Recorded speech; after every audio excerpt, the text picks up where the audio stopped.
मैं प्रभु को रिक्वेस्ट करता हूँ आज से कीर्तन शुरू करने के लिए। हरि बोल। हरे कृष्ण। हरे कृष्ण। हरे कृष्णा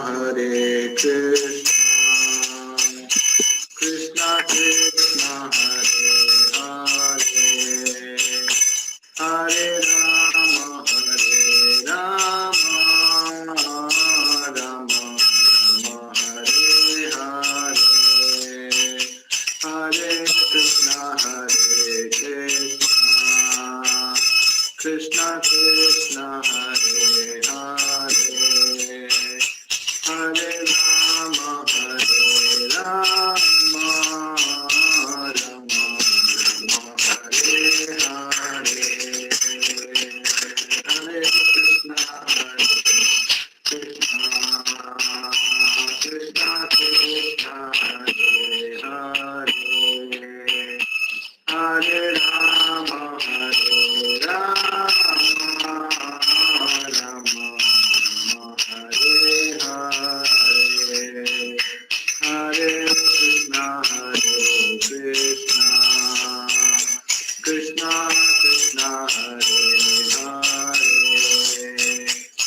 हरे राम राम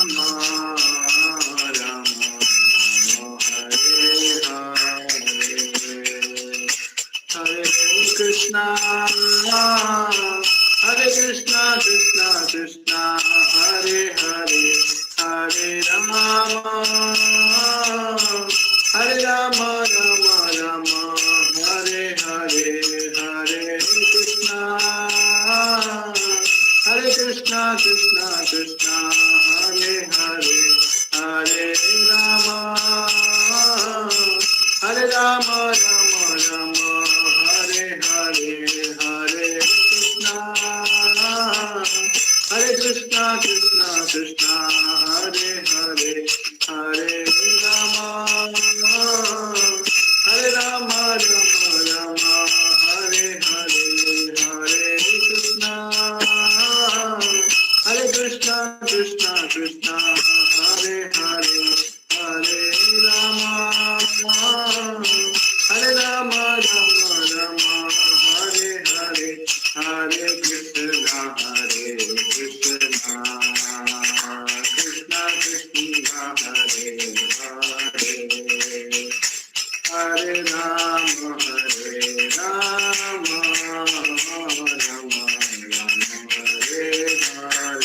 हरे हरे, हरे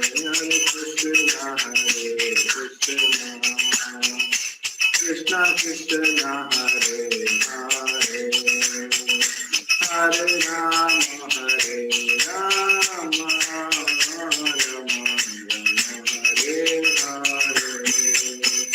हरे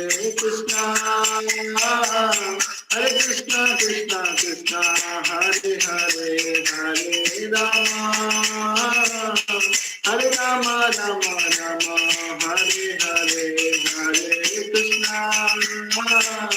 हरे कृष्णा कृष्णा कृष्णा हरे हरे, हरे राम राम राम हरे हरे, हरे कृष्णा कृष्णा कृष्णा हरे हरे, हरे राम राम राम हरे हरे, हरे कृष्णा कृष्णा कृष्णा हरे हरे, हरे राम हरे हरे,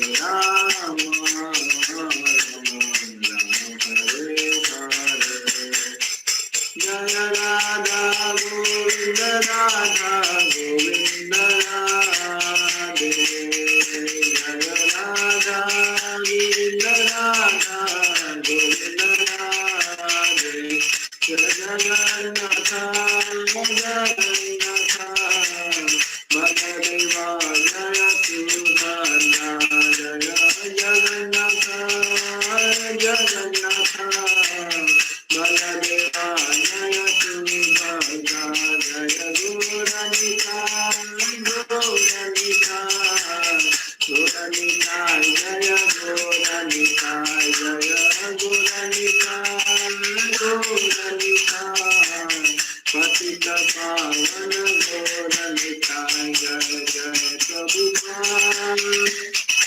गुरु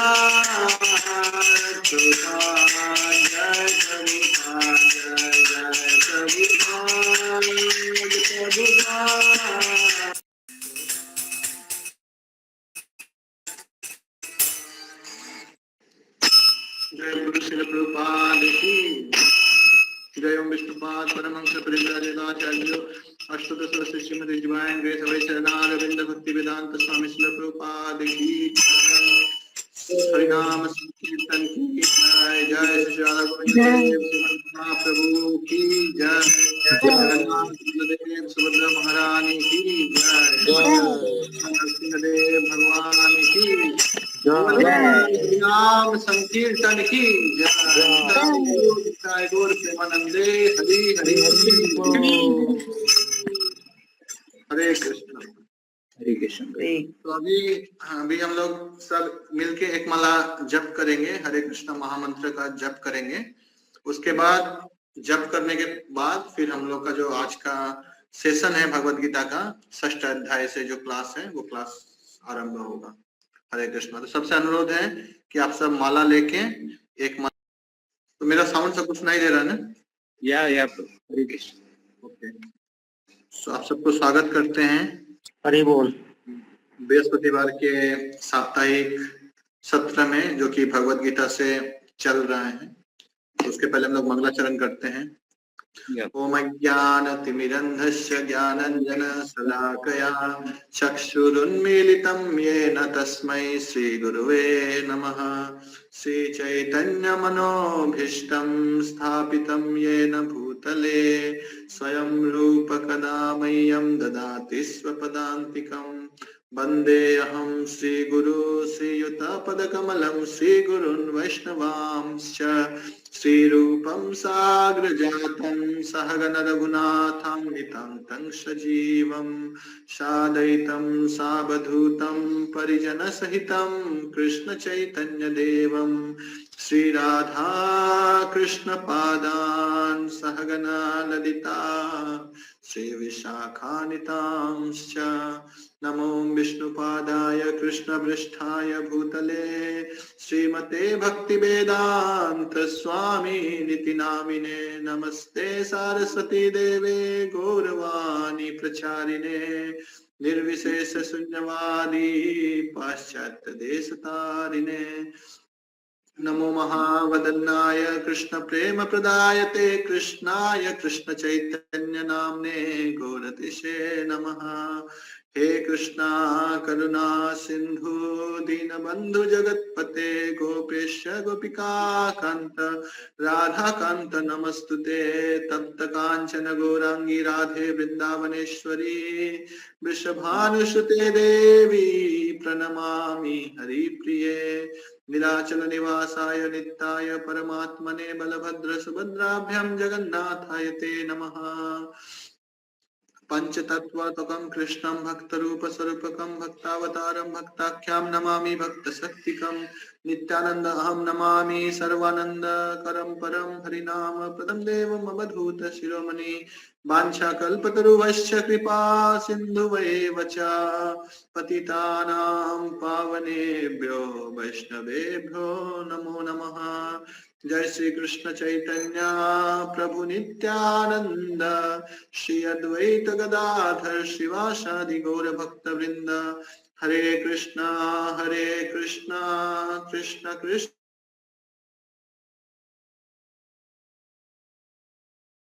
राम राम राम हरे हरे।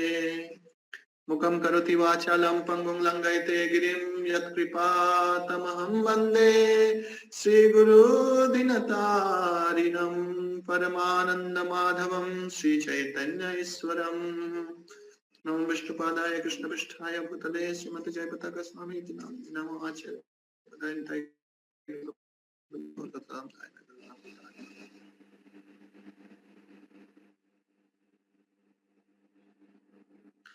हरे कृष्णा। हरे कृष्ण। तो अभी हम लोग भगवत गीता 6th चैप्टर से क्लास हो रहा है। तो लास्ट मेरे को साम्बो प्रभु बता रहे थे कि लास्ट क्लास में श्लोक नंबर 38 तक हुआ है, राइट? यस प्रभु, यस। ओके, तो श्लोक नंबर 38 जो है उसमें अर्जुन प्रश्न पूछ रहे हैं कृष्ण से कि अर्जुन का प्रश्न क्या है, कोई बता सकते हैं संक्षेप में कि अर्जुन श्लोक नंबर 38 में कौन सा प्रश्न पूछ रहे हैं कृष्ण से?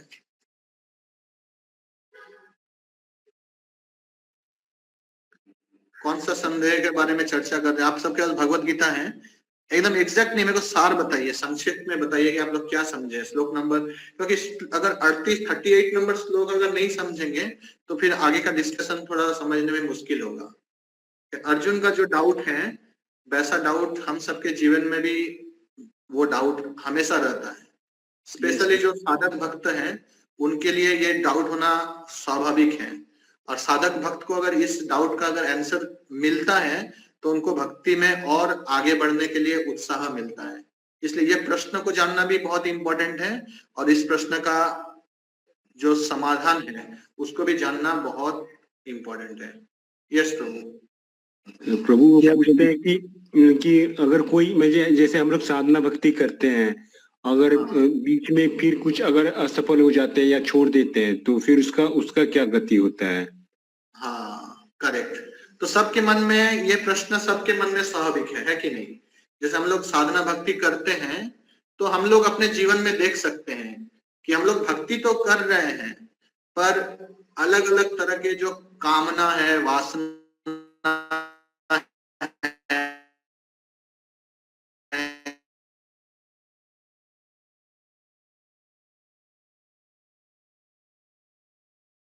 मेरा जो अटैचमेंट है मटेरियल वर्ल्ड के प्रति, जो मेरा आसक्ति है वो कम नहीं रहा है, मेरा अच्छा से भक्ति नहीं हो रहा है, जप में मन नहीं लग रहा है, ठीक है, मेरा अच्छा से जो रेगुलेटरी प्रिंसिपल है, मैं 6 साल से भक्ति कर रहा हूँ, अभी भी मैं 4 नियम ठीक से पालन नहीं कर पा रहा हूँ। ऐसे बहुत जन का अलग अलग तरह का प्रश्न रहता है। तो जो साधक भक्त रहते हैं उनके जीवन में अलग अलग तरह के समस्या रहना स्वाभाविक है, ये कोई अस्वाभाविक नहीं है, क्योंकि हम लोग भक्ति तो कर रहे हैं पर हमारे जो पिछले जन्म के जो अलग अलग कर्म हैं वो इस जन्म में भी हम लोग को अलग अलग तरह से दुख देते हैं। सिर्फ पिछले जन्म का कर्म नहीं, इस जन्म में भी भक्ति में आने से पहले हम लोग अलग अलग तरह के आचरण करते थे, अलग अलग लोगों के, अलग अलग बुरे लोगों के संग में थे, अलग अलग बुरी आदत के चंगुल में थे।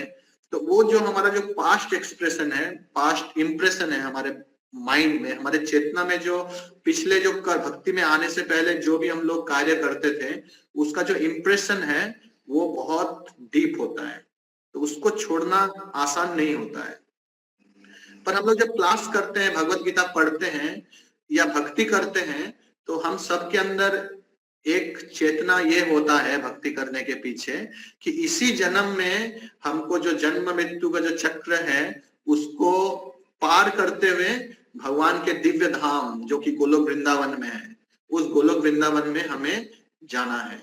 ये सारे साधक भक्त का एक लक्ष्य होता है कि इसी जब जीवन में ये जो भौतिक जीवन है इसको त्याग करके फिर से हम लोगों को किसी माता के गर्भ में प्रवेश ना करना पड़े, क्योंकि हम लोग सब खुश रहना चाहते हैं, आनंद में रहना चाहते हैं।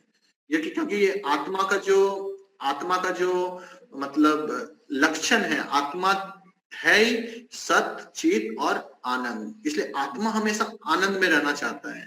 पर क्योंकि आत्मा ये भौतिक पंचभूत के शरीर के साथ जुड़ चुका है इसलिए ये इस शरीर को ही अपना मान रहा है, और इस शरीर को अपना मानने के कारण इस शरीर से जुड़े हुए जितने भी संबंधी हैं, पिता माता, स्त्री पुत्र, अपना घर, अपना सोसाइटी, अपना देश, अपना जाति, अपना कंपनी, अपना कॉलेज, ये सबको जीव अपना मानता है कि ये मेरा है, और भगवान को अपना नहीं मान पाता है, भगवान के पीछे समय नहीं देता है, पर अपना सोसाइटी में अपना इमेज बचाने के लिए, अपना पुत्र, अपना स्त्री को अच्छा फैसिलिटी देने के लिए दिन रात मेहनत करता है।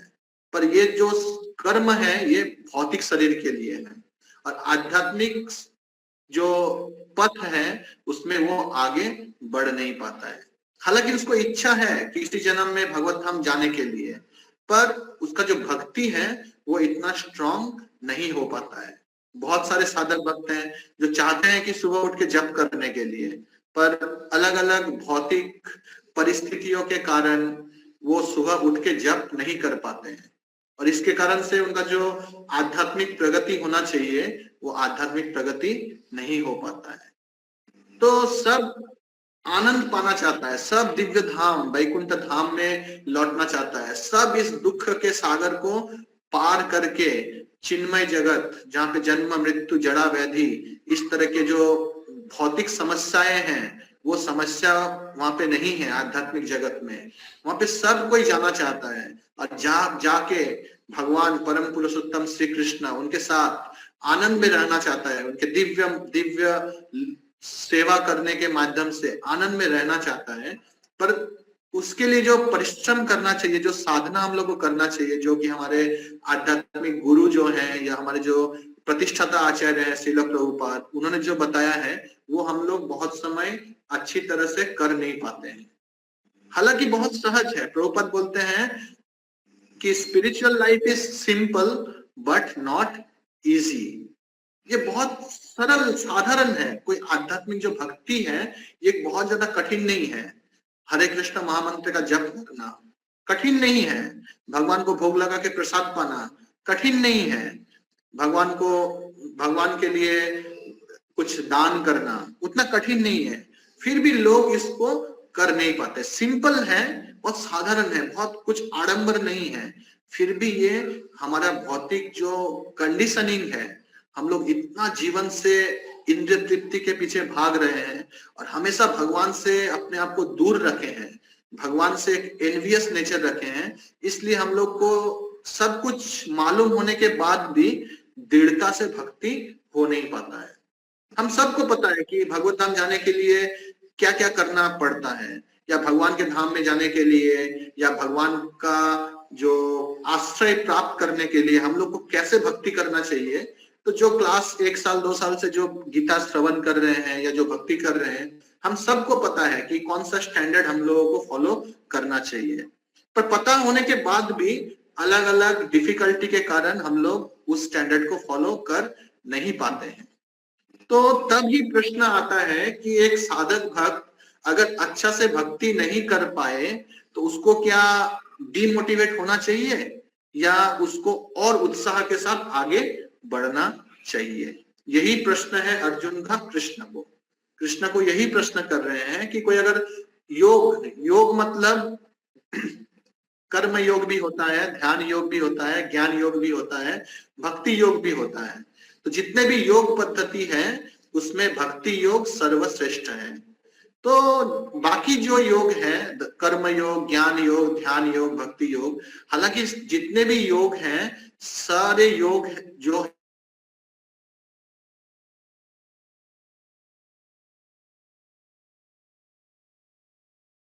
पर उसमें भी सर्वोत्तम कृष्ण भक्ति है।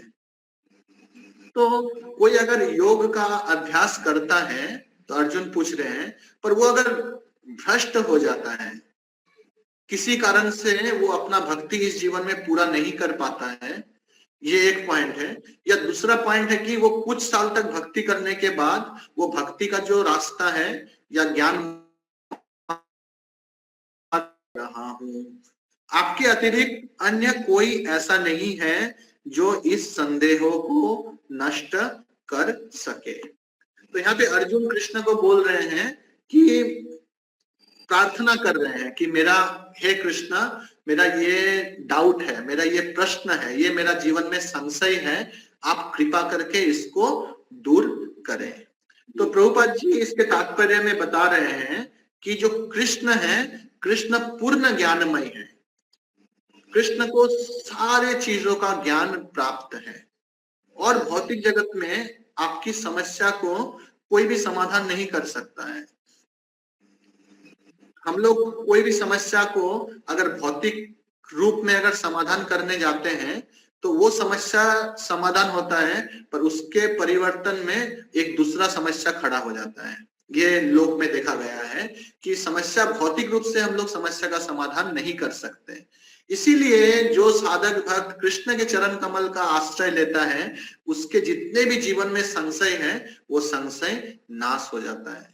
क्योंकि अगर संशय हमारे जीवन में रहेगा तो कृष्ण बोल रहे हैं किसी के जीवन में अगर संशय रहेगा, डाउट रहेगा, तो वो इस जन्म में भी सुख में नहीं रहेगा और मृत्यु के बाद भी वो सुख में नहीं रहेगा। इस जीवन में भी उसको अलग अलग तरह से परेशानी रहेगा, अगले जन्म में भी उसको परेशानी रहेगा। इसीलिए अगर हम लोग भक्ति करते हैं और हमें अगर कोई डाउट है भक्ति में कि ये ऐसा क्यों है, या हमारे अंदर कुछ डिफिकल्टी है जिसके कारण हम लोग भक्ति अच्छे से कर नहीं पा रहे हैं और अपने जो आध्यात्मिक जो गुरु हैं उनसे छुपा रहे हैं, तो फिर हमारा जो प्रगति है वो बहुत धीरे हो जाता है। इसलिए हमारा जो डाउट है वो हमेशा हमको अपने जो आध्यात्मिक मार्ग में हमें जो मार्गदर्शन कर रहे हैं, ऐसे जो आध्यात्मिक गुरु हैं जो कि सर्वसमर्थ हैं। गुरु जो होते हैं वो कृष्ण के प्रतिनिधि होते हैं। गुरु कृष्णा रूपहना शास्त्रेरा प्रमाणे गुरु रूपे कृष्ण कृपा करें भक्त जने।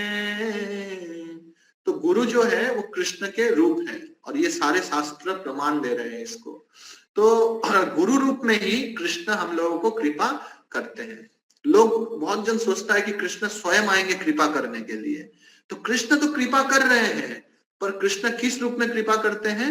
गुरु रूप में कृपा करते हैं। जैसे एक स्टोरी है, शास्त्र में आता है कि श्रीमद् भक्ति पुरुषोत्तम स्वामी महाराज बताते हैं एक स्टोरी कि क्या हुआ, एक बार एक जगन्नाथ का भक्त था, तो वो बहुत जगन्नाथ जी का सेवा करता था और वो जगन्नाथ जी के पूरे आश्रय में था। वो कुछ भी होता था तो जगन्नाथ जी से प्रार्थना करता था और उनको वो सोचते थे कि कुछ भी अगर समस्या होगा तो जगन्नाथ जी स्वयं आके मेरे को रक्षा करेंगे। तो एक बार क्या हुआ, एक बार बहुत वो समुद्र के वहां पे बहुत झड़ आने वाला था, तो टीवी में अलग अलग न्यूज चैनल में खबर आया कि बहुत झड़ आने वाला है, तो आप लोग जो भी समुद्र के आसपास में रह रहे हैं उन लोग सब वो जगह खाली करके चले जाएं। तो ये जो आदमी है, ये जो भक्त है, उन्होंने वो न्यूज देखा। न्यूज देखने के बाद इसको लगा, वो बोलने लगा कि हम तो ये जगह छोड़ के नहीं जाएंगे, अगर सच में बारिश होगा, अगर कुछ बड़ा कुछ घटना घटता है तो मेरे जगन्नाथ है वो आके मेरा रक्षा करेंगे। तो फिर क्या हुआ, फिर सब कोई खाली कर दिया, ये आदमी खाली नहीं किया, ये जो भक्त है उन्होंने वो जगह खाली नहीं किया। फिर जो म्यूनिसिपैलिटी के लोग हैं, चेयरमैन है, वो माइक लेके आया कि आप ये जगह खाली कर दीजिए, यहाँ पे बहुत बड़ा झड़ आने वाला है, सुनामी आने वाला है, आप अगर ये जगह खाली नहीं करेंगे तो आपका जान जा सकता है, तुरंत खाली करिए। तो वो बोला नहीं नहीं, हम खाली नहीं करेंगे, मेरे प्रभु जगन्नाथ है, जगन्नाथ रक्षा करेंगे। तो फिर भी वो खाली नहीं किया। फिर बहुत बारिश होने स्टार्ट हुआ और बहुत बाढ़ आना स्टार्ट हुआ, और जब बाढ़ आया तो वो आदमी डूब रहा था, पानी में डूब रहा था, वो तैर नहीं पा रहा था, इतना पानी था। तो फिर क्या हुआ, सरकार से लोग नाव लेके आया, नाव लेके आके उसको बोल रहा, अरे भाई अब तो तुम नाव में चढ़ जाओ, अब अगर तुम नाव में नहीं चढ़ोगे तो तुम बच नहीं पाओगे। तो बोलता नहीं नहीं, हम नाव में नहीं चढ़ेंगे, मेरे प्रभु जगन्नाथ है, जगन्नाथ जी मेरा रक्षा करेंगे। और इस तरह से क्या हुआ, उसका मृत्यु हो गया, वो डूब के मर गया।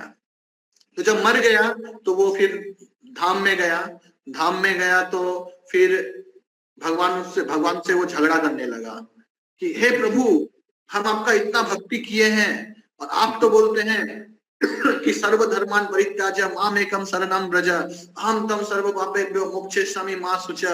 आप डरिए मत, मेरा भक्ति करेंगे, हम आपको रक्षा करेंगे। तो अब जब हम इतना डिफिकल्ट सिचुएशन में थे, आप जब डूब रहे थे, तो आप फिर मेरे को रक्षा क्यों नहीं किए? तब जगन्नाथ जी बोल रहे, अरे हम रक्षा नहीं किए, तुम कैसे रक्षा नहीं किए? जब बारिश होने वाला था, जब इतना सुनामी आने वाला था, तो हम ही तो थे जो न्यूज चैनल के माध्यम से तुमको न्यूज पहुंचाए कि यहाँ पे बारिश होने वाला है, फिर तुम तो सुने नहीं। फिर मैंने म्यूनिसिपैलिटी के लोगों को भेजा अनाउंसमेंट करके कि ये आदमी को बोलो हटेगा, तुमने उसका भी बात नहीं सुना। आखिर में मैंने नाव भेजा तुमको रक्षा करने के लिए, तुमने फिर नाव को भी नहीं पकड़ा, नाव में भी नहीं चढ़ा, तो तुम कैसे बचोगे? तुमको क्या लगता है स्वयं हम आएंगे बचाने के लिए? मेरे प्रतिनिधि आएंगे तुमको रक्षा करने के लिए। उसी तरह से हम लोग जब भगवान का भक्ति करते हैं, हमको लगता है कि भगवान स्वयं हमारा भक्ति स्वीकार करते हैं। भगवान तो स्वीकार करते हैं और भगवान मदद भी करते हैं, पर भगवान मदद कैसे करते हैं? गुरु के माध्यम से करते हैं। इसलिए गुरु को हमको कृष्ण का प्रतिनिधि मानना चाहिए।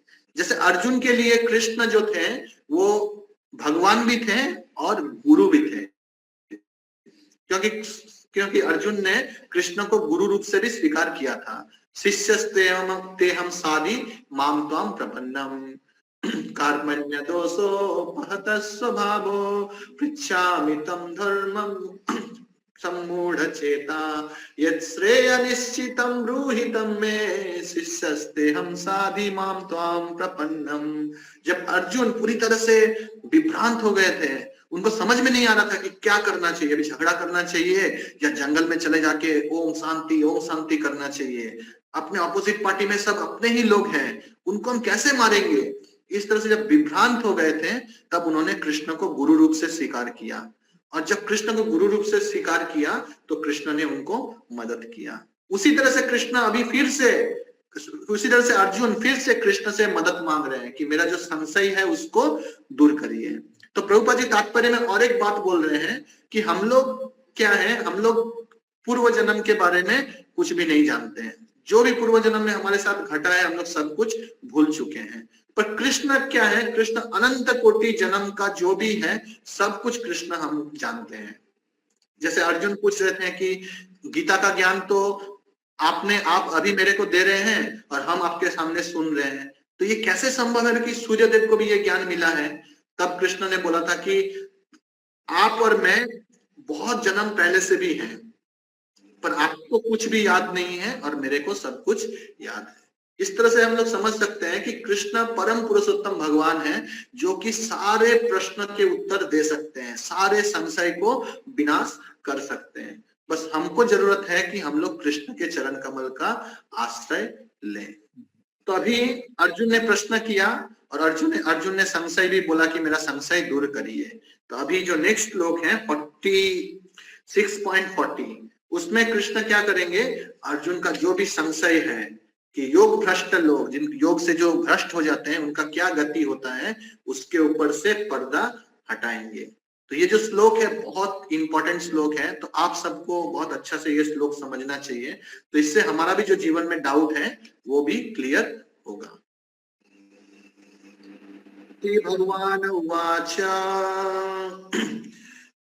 पार्थनेवेयनामुत्रा विनाशस्तस्य विद्यते नहि कल्याणकृत् कश्चित् दुर्गतिं तात गच्छति।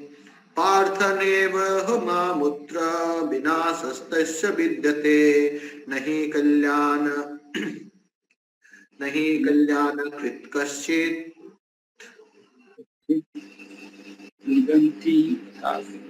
दुर्गतिं तात गच्छति। कोई इसका अनुवाद पढ़िए। भगवान ने कहा, हे पृथा पुत्र, कल्याण कार्यों में निरत योगी का न तो इस लोक में और न परलोक में ही विनाश होता है। हे मित्र, भलाई करने वाला कभी बुराई से पराजित नहीं होता। तो ये बहुत इंपॉर्टेंट है। यहाँ पे भगवान बोल रहे हैं कि क्वेश्चन था कि योग भ्रष्ट लोगों का क्या होता है, तो कृष्ण यहाँ पे बोल रहे हैं कि जो कल्याण कार्य करता है, वो कल्याण कार्य जो करता है उनका इस लोक में भी विनाश नहीं होता है और परलोक में भी विनाश नहीं होता है। तो ये जो श्लोक है ये पढ़ के लोग विभ्रांत भी हो सकते हैं। ये श्लोक बहुत ट्रिकी श्लोक है, क्योंकि यहाँ पे बोल रहे हैं कि कल्याण कार्य करने से कभी बुराई, कभी भी मतलब विनाश नहीं होता है, उसका हमेशा कल्याण ही होगा। अगर कोई अच्छा कार्य करेगा, कल्याण कार्य करेगा, तो उसका इस लोक में भी अच्छा होगा और परलोक में भी अच्छा होगा। पर अभी जो कल्याण है, कल्याण कार्य का मतलब क्या है, अच्छा कार्य का मतलब क्या है? देखिए, दो तरह का अच्छा कार्य है। एक अच्छा कार्य है जो कि शास्त्र बताता है कि ये कार्य करना अच्छा है, और एक तो कार्य है, अच्छा कार्य, जो कि शास्त्र नहीं बता रहा है, पर ये जो सो कॉल्ड सोसाइटी है उन्होंने उसका आविष्कार किया है कि ये तरह का काम करेंगे तो आप कल्याण कार्य कर रहे हैं। समझ रहे हैं? जैसे कोई इसको बोलता है, एक है रेगुलेटेड एक्टिविटी और एक तो है non regulated activity. Non regulated activity मतलब क्या? जैसे सोसाइटी में कोई सपोज बहुत सक्सेसफुल है, कोई बड़ा डॉक्टर है या कोई बड़ा इंजीनियर है या कोई बड़ा साइंटिस्ट है, तो हम लोग क्या करते हैं, इस तरह के लोगों को अपना रोल मॉडल मानते हैं। कोई सोचिए बड़ा एक्टर है, एक्ट्रेस है, तो वो शायद अपने जीवन में बहुत सारे पाप कार्य कर रहे हैं। जैसे बहुत सारे एक्टर होते हैं, एक्ट्रेसेस होते हैं, वो हो सकता है कैमरा में बहुत अच्छा रोल करती है, पर अपने निजी जीवन में बहुत समस्या है। ड्रग्स लेना, नशा करना, वैवाहिक संबंध अच्छा नहीं होना, डिवोर्स होना, या अलग अलग मनी स्कैम में फंस जाना। पर फिर भी क्या करते हैं लोग क्या करते हैं, ऐसे जो लोग रहते हैं so called successful people, materially successful है पर उनके जीवन में कोई भी अच्छाई नहीं है, उनका कोई भी कैरेक्टर नहीं है, वो नशा करते हैं, पब में जाते हैं, जुआ खेलते हैं, पर फिर भी लोग उनको अपना रोल मॉडल मानते हैं। और उनको लगता है कि वो जो सेलिब्रिटी लोग या पॉलिटिशियन लोग या कोई भी अच्छा सक्सेसफुल इंजीनियर या डॉक्टर या कोई सपोज आईआईटी से पास किया या आईआईएम से पास किया, पढ़ने में बहुत अच्छा है, तो उन लोगों को हम लोग रोल मॉडल मानते हैं और हमको लगता है कि वो जीवन में जो भी काम कर रहे हैं वो बहुत अच्छा काम कर रहे हैं, और उसी को हम लोग सोचते हैं कि that is the perfect life, that is the actual work we all should do. हम लोग को वही काम करना चाहिए और हम लोग शास्त्र से उसको नहीं देखते हैं। तो इस तरह का कार्य अगर कोई करता है तो उसको कल्याण कार्य में नहीं माना जाएगा, और इस तरह के कार्य करने से उसको तो मतलब ऊर्ध्व धाम की प्राप्ति तो बहुत दूर की बात है, उसको नरक की ही प्राप्ति होती है। कोई भी अगर अपने जीवन में 4 नियमों को तोड़ता है, जुआ खेलना, नशा करना, मांसाहार करना, व्यभिचार करना, तो इसका जो फल है ये बहुत ही खराब फल होता है। भगवान बोलते हैं ये जो 4 जो रेगुलेटिव प्रिंसिपल ब्रेक करता है तो ये सीधा नरक का द्वार होता है। ये बोलते हैं, ये ऐसा नहीं है कि ये जो 4 रेगुलेटिव प्रिंसिपल ये इस्कॉन ने बनाया है या प्रभुपाद ने बनाया है, नहीं, ये शास्त्र में लिखा गया है। दया, तप, शौच, सत्य, ये सब जो 4 पिलर है धर्म का, जो स्तंभ है, ये जो भी पालन नहीं करता है अपने जीवन में तो उसको बहुत उसका दुर्गति होता है मृत्यु के बाद। उसको अलग अलग नीचे वाले लोकों में जाके उनको बहुत कष्ट भोग करना पड़ता है। इसीलिए जो भी 4 नियम पालन नहीं करता है उनको अपने जीवन में रोल मॉडल बनाने से हमारा भी पतन होगा। इसलिए हम लोग जो 4 नियम पालन करते हैं ये एक तरह से कल्याण कार्य है। तो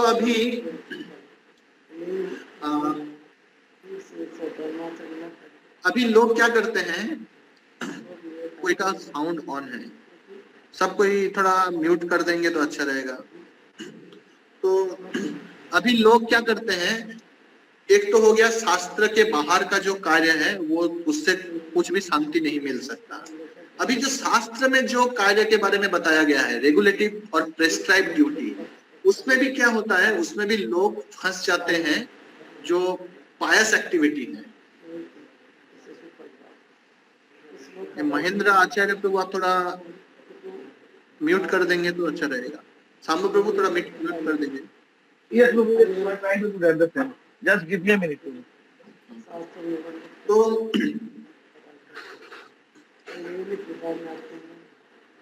तो जो रेगुलेटेड जो वर्क है,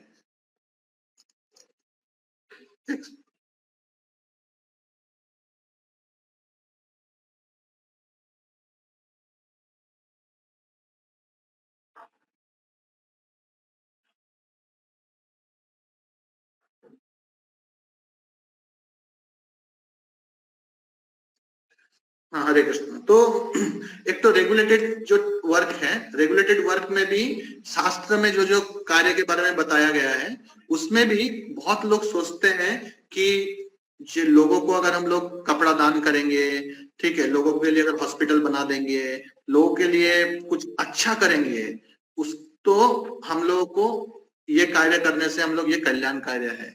पर ये क्या कल्याण कार्य है? लोगों के लिए अगर आप कुछ अच्छा करेंगे तो इससे क्या होता है, इसमें कृष्ण भक्ति का कोई भी टच नहीं है। तो प्रभुपाद बताते हैं कि जो रेगुलेटेड वर्क है, जो शास्त्र के अनुसार भी जो कार्य है, उसमें भी 3 तरह के लोग होते हैं। जो शास्त्र को मान के कार्य करते हैं उसमें भी 3 तरह के लोग होते हैं। एक तरह के लोग होते हैं जो कि शास्त्र को मान के कार्य करते हैं, पर उनका उद्देश्य भगवान की भक्ति या भगवान के चरण कमल को प्राप्त करने का उद्देश्य नहीं है। उनका उद्देश्य, हालांकि वो अच्छा काम कर रहे हैं, पर उस अच्छा काम का उद्देश्य है कि उनको स्वर्ग मिले और उन लोग ऊर्ध्व लोक में जाके अच्छे से इंद्रिय तृप्ति कर सके। इसलिए उन लोग लोअर सेंस ग्रेटिफिकेशन या जो नीचे लेवल के जो इंद्रिय भोग हैं उसको छोड़ देते हैं, ताकि वो और higher level of sense gratification या ऊंचे स्तर में जाके और अच्छे से इंद्रिय को भोग कर सके। इसीलिए सिर्फ शास्त्र को फॉलो करना ही सब कुछ नहीं है, क्योंकि शास्त्र जो है, शास्त्र आपको विभ्रांत भी कर सकता है। शास्त्र में जो कार्य दिया गया है उसमें बहुत सारे कार्य ऐसे दिया गया है जो आपको ऊर्ध्व लोक में लेके जाएगा। अगर सोचिए आप अच्छा कार्य कर रहे हैं पर उसमें कृष्ण भक्ति नहीं है, तो वो कार्य भी आपको इस भौतिक जगत से उद्धार नहीं कर पाएगा। आप हो सकता है हायर प्लैनेटरी सिस्टम जाएंगे। अगर सपोज आप गरीब बच्चों के अंदर किताब का वितरण कर रहे हैं, कुछ उनका जो सिलेबस बुक है वो बांट दिए, कलम बांट दिए और कॉपी बांट दिए, तो आप ऊर्ध्व लोक में जाएंगे और फिर जब इस भौतिक जगत में आप रिटर्न आएंगे तो हो सकता है आपको एक प्रिंटिंग प्रेस के मालिक हो जाएंगे आप, या कुछ कलम का आपका फैक्ट्री हो जाएगा, क्योंकि आपने पुण्य कर्म कमाया है। तो इसलिए हम लोगों को सिर्फ पुण्य कर्म करने से नहीं होगा। सिर्फ पुण्य कर्म करने से ही आप इस लोक में भी सुखी हो जाएंगे और अगले जन्म में भी सुखी हो जाएंगे। जब भी कोई पुण्य कर्म करते हैं तो इस जीवन में भी सुखी होंगे, अगले जन्म में भी सुखी होंगे, ऐसा कोई गारंटी नहीं है। पुण्य कर्म करने से उसका जो फल है वो भी भौतिक होता है और आपको स्वर्ग में जाके भोगने के बाद खीने पुण्य मर्तलोके विशंति, आपका जब पुण्य खत्म हो जाता है फिर से इस भौतिक जगत में आपको गिरना पड़ता है। उसी तरह से लोग सोचता है कि दान करेंगे तो ये बहुत अच्छा कार्य है। सब सोचते हैं कि दान करना बहुत अच्छा है, पर जो दान भी है, दान भी 3 तरह का दान होता है। Charity in mode of ignorance, charity in mode of passion and charity in mode of goodness. तो जैसे आप सपोज किसी को दान किए और उस दान करने का पैसा को उसने मिस यूज किया। जैसे सपोज हम लोग ट्रेन में जाते हैं, ट्रेन में बहुत सारे भिखारी भीख मांगने आते हैं। अब सपोज आपने देखा कि अरे इसका तो हाथ कटा हुआ है, पैर कटा हुआ है, इसको कौन देखेगा अगर हम इसको हेल्प नहीं करेंगे, और आपने बहुत दया भाव से, दान के भाव से कि दान तो करना चाहिए, आपने 50 रुपया निकाल के उस लंगड़ा इंसान को दे दिया। और उसने अगर उस पैसे से जाके दारू पिया या नशा किया या कोई भी पाप कार्य में उस पैसा को अगर यूज करता है, तो जितना कर्मफल उसको मिलेगा उतना ही कर्मफल आपको भी मिलेगा। ये है चैरिटी का नुकसान। इसलिए अगर आप अनक्वालिफाइड लोगों को दान देंगे तो उस दान का जो फल है, खराब फल है, वो आपको भी भोग करना पड़ेगा। शास्त्र में यहां तक दिया गया है कि सपोज आप बहुत पैसा कमाए हैं और पैसा कमा के आप अपने बच्चों को वो पैसा दे दिए हैं और आपका मृत्यु हो गया। आपने जीवन में कुछ पुण्य कार्य किए थे, इसलिए आप मृत्यु के बाद स्वर्ग चले गए हैं। पर क्योंकि आपने वो पैसा अपने बच्चों को दिया है और आपका बच्चा अगर उस पैसे को सही से इस्तेमाल नहीं करता है, उससे दारू पीता है, ठीक है, व्यभिचार करता है, प्रोस्टिट्यूट के पास जाता है, ठीक है, जुआ खेलता है, तो आप स्वर्ग से भी नीचे गिर जाएंगे। स्वर्ग में रहते हुए भी आप नीचे गिर जाएंगे, क्योंकि पैसा आपका है, आपने हार्ड वर्क करके वो पैसा कमाया है और उस पैसे से क्या हो रहा है, उस पैसे से पाप कार्य हो रहा है।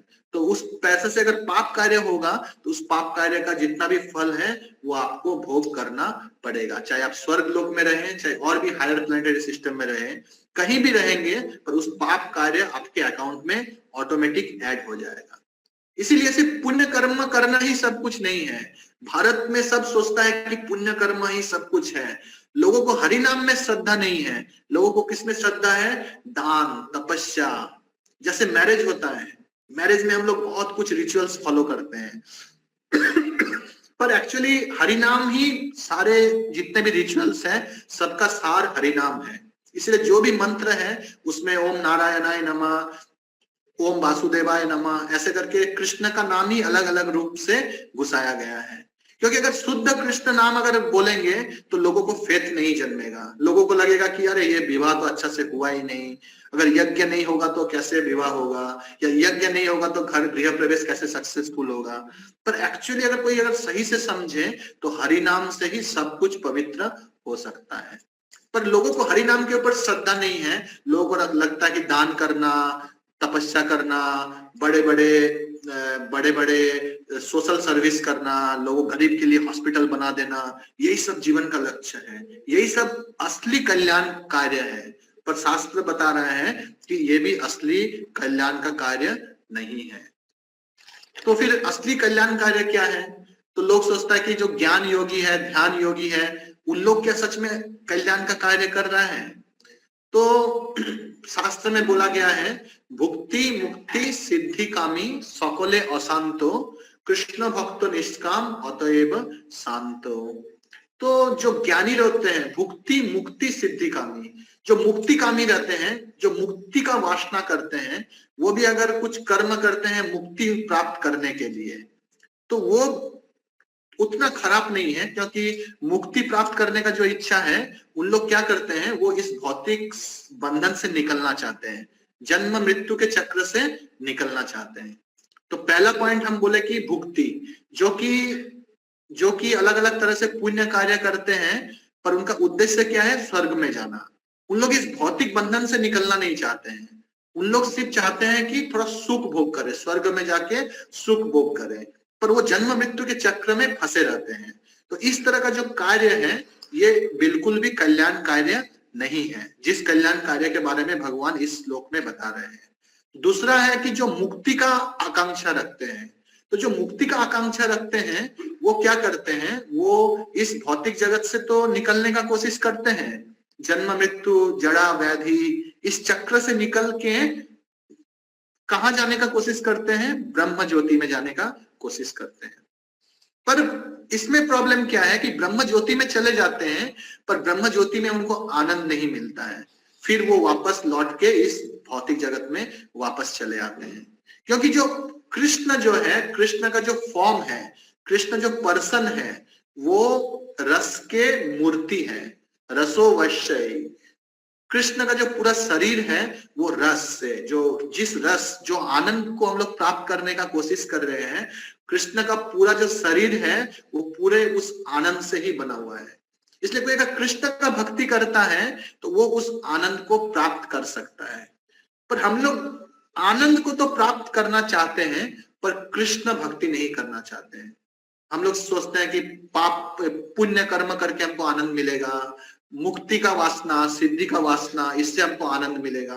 तो इससे कुछ टेम्पोररी उसको रिजल्ट मिल सकता है, पर वो भौतिक जगत को पार करके भगवान के धाम में वो कभी भी पहुंच नहीं पाता है। समझ में आ रहा है? तो इसलिए भगवान बोल रहे हैं कि कल्याण कार्य हम लोगों को करना चाहिए। तो ये कल्याण कार्य क्या है? कल्याण कार्य है कि भक्ति करना। और ये भक्ति करने का जो कल्याण कार्य है ये लोगों को समझ में नहीं आता है। लोग अलग अलग चीजों को इंपॉर्टेंस देते हैं पर हरि नाम को सबसे कम इंपॉर्टेंस देते हैं। सोचिए, कुछ भी घर में प्रोग्राम होगा तो सबसे पहले किसको माइनस कर देते हैं? चैंटिंग को माइनस करते हैं। सपोज एक साधक भक्त है, वो 16 माला का जप करता है, तो अभी वो 7 से 8 घंटा सोता है, 3 टाइम प्रसाद खाता है, ठीक है, हर दिन आधा घंटा न्यूज भी देखता है, आधा घंटा पेपर भी पढ़ता है। अभी सोचिए उसके घर में गेस्ट आया और गेस्ट के पीछे उसका 2 घंटे का टाइम चला गया। तो वो जो 2 घंटे का टाइम उसका चला गया वो किससे भरपाई करेगा? वो 2 घंटे का टाइम वो चैंटिंग को कम कर देता है। 16 माला की जगह वो उस दिन वो 2 ही माला करेगा। क्यों करता है? क्योंकि उसको हरि नाम में श्रद्धा नहीं है। उनको लगता है कि जो चैंटिंग है वो वेस्ट ऑफ टाइम है। अगर चैंटिंग को किस स्टेज पे रखता है कि अगर टाइम मिलेगा तो चैंटिंग करेंगे, अगर टाइम नहीं मिलेगा तो सबसे पहले उन लोग चैंटिंग को माइनस कर देता है। कभी नींद को कभी भी कॉम्प्रोमाइज नहीं करते हैं, खाने पीने को कॉम्प्रोमाइज नहीं करते हैं, इंद्रिय तृप्ति को कॉम्प्रोमाइज नहीं करते हैं। कॉम्प्रोमाइज कहां पे करते हैं? हरि नाम में। कुछ भी प्रॉब्लम होगा सबसे पहले माला छोड़ देंगे, कुछ भी होगा सबसे पहले माला को माइनस कर देंगे। समझ में आ रहा है? बहुत लोग ऐसा है कि कुछ घर में पूजा था तो पूजा के लिए इतना व्यस्त हो गया, इतना सब कुछ जुगाड़ किया, लकड़ी, घी, कुंड बनाया, ये जुगाड़ किया, वो जुगाड़ किया, पंडित जी को बुला के लाया, पंडित जी को दान में देने के लिए गमछा खरीदा, ये खरीदा, नारियल खरीदा, सबको इनवाइट किया और उस बीच में वो हरिनाम ही नहीं किया, पूरे दिन चैंटिंग ही नहीं किया। तो इसका मतलब है कि उसको पुण्य कार्य में, दान तपस्या में ज्यादा श्रद्धा है और हरिनाम में श्रद्धा कम है। तो इस तरह का जो कार्य है उसको आप पूरी तरह से कल्याण कार्य नहीं बोल सकते, क्योंकि हालांकि लगेगा कि वो बहुत आडंबर से सब कुछ कर रहा है, बड़ा यज्ञ कुंड बनाया है, ठीक है, बड़ा दान कर रहा है, पंडित को दान कर रहा है, ब्राह्मणों को दान कर रहा है, पर उस दान का फल से भी वो भगवान के धाम में नहीं जा सकता। तो एक बार एक बहुत ही सुंदर स्टोरी आता है शास्त्र में कि एक बार एक ब्राह्मण था तो ना एक बहुत बड़े दानी पुरुष थे। तो उन्होंने क्या किया, एक गाय, वो बहुत सारे ब्राह्मणों को गाय का दान करते थे, तो एक ब्राह्मण को उन्होंने गाय का दान किया और वो गाय को दान करने के बाद वो जो गाय थी वो वापस से इस ब्राह्मण के पास, इस आदमी जो दान करता था उसके पास वापस आ गई।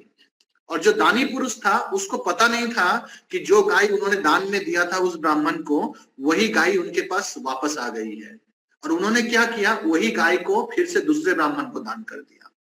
तो जब पहला ब्राह्मण को पता चला कि उनके पास जो गाय था वो दूसरे ब्राह्मण को दान में दे दिया है ये आदमी, तो वो ब्राह्मण इनके ऊपर बहुत गुस्सा हो गया और गुस्सा होकर उसको अभिशाप दिया कि तुमको निम्न जोनि प्राप्त होगा। और उन्होंने क्या किया, अगले जन्म में वो छिपकली का जन्म मिला। तो सोचिए, उन्होंने पुण्य किया, उन्होंने क्या कुछ पाप किया, उन्होंने तो अच्छा किया, गोदान किया, ब्राह्मणों को गोदान किया, पर उनके अज्ञान में थोड़ा सा गलती हुआ उनसे, तो उसका फल उनको क्या मिला, उसको अगले जन्म में छिपकली का जन्म मिला। कितना डेंजरस है सोचिए, पुण्य कर्म किया पर वो कर्म उसको रक्षा कर नहीं पाया। उसी तरह से जो मुक्तिकामी है, जो सौबरी मुनि है, सौबरी मुनि भगवान के साथ मोक्ष प्राप्त करने के लिए पानी के अंदर जाके बहुत कड़ी साधना कर रहे थे, अंडर वाटर में जाके, उनके पास बहुत सिद्धि था उनके पास, उस सिद्धि के माध्यम से वो पानी के अंदर में जाके तीव्र साधना कर रहे थे। किस लिए? ब्रह्म ज्योति में जाने के लिए, मुक्ति प्राप्त करने के लिए, भक्ति के लिए नहीं, भगवान का सेवा करने के लिए नहीं, पर मुक्ति प्राप्त करने के लिए। और पानी के अंदर क्या हुआ, पानी के अंदर उन्होंने दो मछली को कुछ इंटीमेट वे में देखा, कुछ भोग करते हुए देखा, तो उनको भी उनके हृदय में जो काम वासना था वो काम वासना प्रबल हुआ और उन्होंने पानी से बाहर निकल के उनको लगा कि ये भक्ति उक्ति इतना साधना करके कुछ फायदा नहीं है, अभी मेरे को इंद्रिय भोग करना चाहिए। तो उन्होंने सीधा मानधाता के पास गया और बोला कि आपकी पुत्री से मैं विवाह करना चाहता हूँ। और सौबरी मुनि क्योंकि पानी के अंदर साधना किया था तो उसका शरीर पूरी तरह से गल चुका था, बाल बड़े बड़े हो गए थे, मुंह में झुर्रियां आ गई थी और इस तरह से वो देखने में बहुत ही गंदे लग रहे थे, बहुत ही विदीर्ण लग रहे थे। तो जब मानधाता ने देखा, उन्होंने सोचा कि इतने गंदे इंसान से इतने बुरे लग रहे देखने में, मानधाता उनको पहचान नहीं पाए, तो इनको कैसे मैं मेरी जो पुत्री है उनको कैसे विवाह के लिए दे सकता हूँ, पर ये ब्राह्मण है, अगर ब्राह्मण को ना भी करेंगे तो वो तो अच्छा नहीं है। तो उन्होंने बोला कि ठीक है, आप कल आइए और मेरी जो पुत्री है उनमें से जो भी पुत्री आपको पसंद करेगी आप उनसे विवाह कर सकते हैं। तो सौबरी मुनि वो समझ गए कि इनका इंटेंशन क्या है, तो उन्होंने क्या किया, उनके पास योग सिद्धि था और वो सिद्धि के माध्यम से वो अपना जो रूप है उसको पूरी तरह से परिवर्तन कर दिए और करके बहुत सुंदर राजा की तरह अपना चेहरा को बना दिए। एकदम सुंदर ग्लो कर रहा था, सुंदर पोशाक पहन के, सुंदर बाल बना के, मुकुट पहन के एकदम राजा की तरह पेश हुए। और जैसे ही राजा की तरह पेश हुए,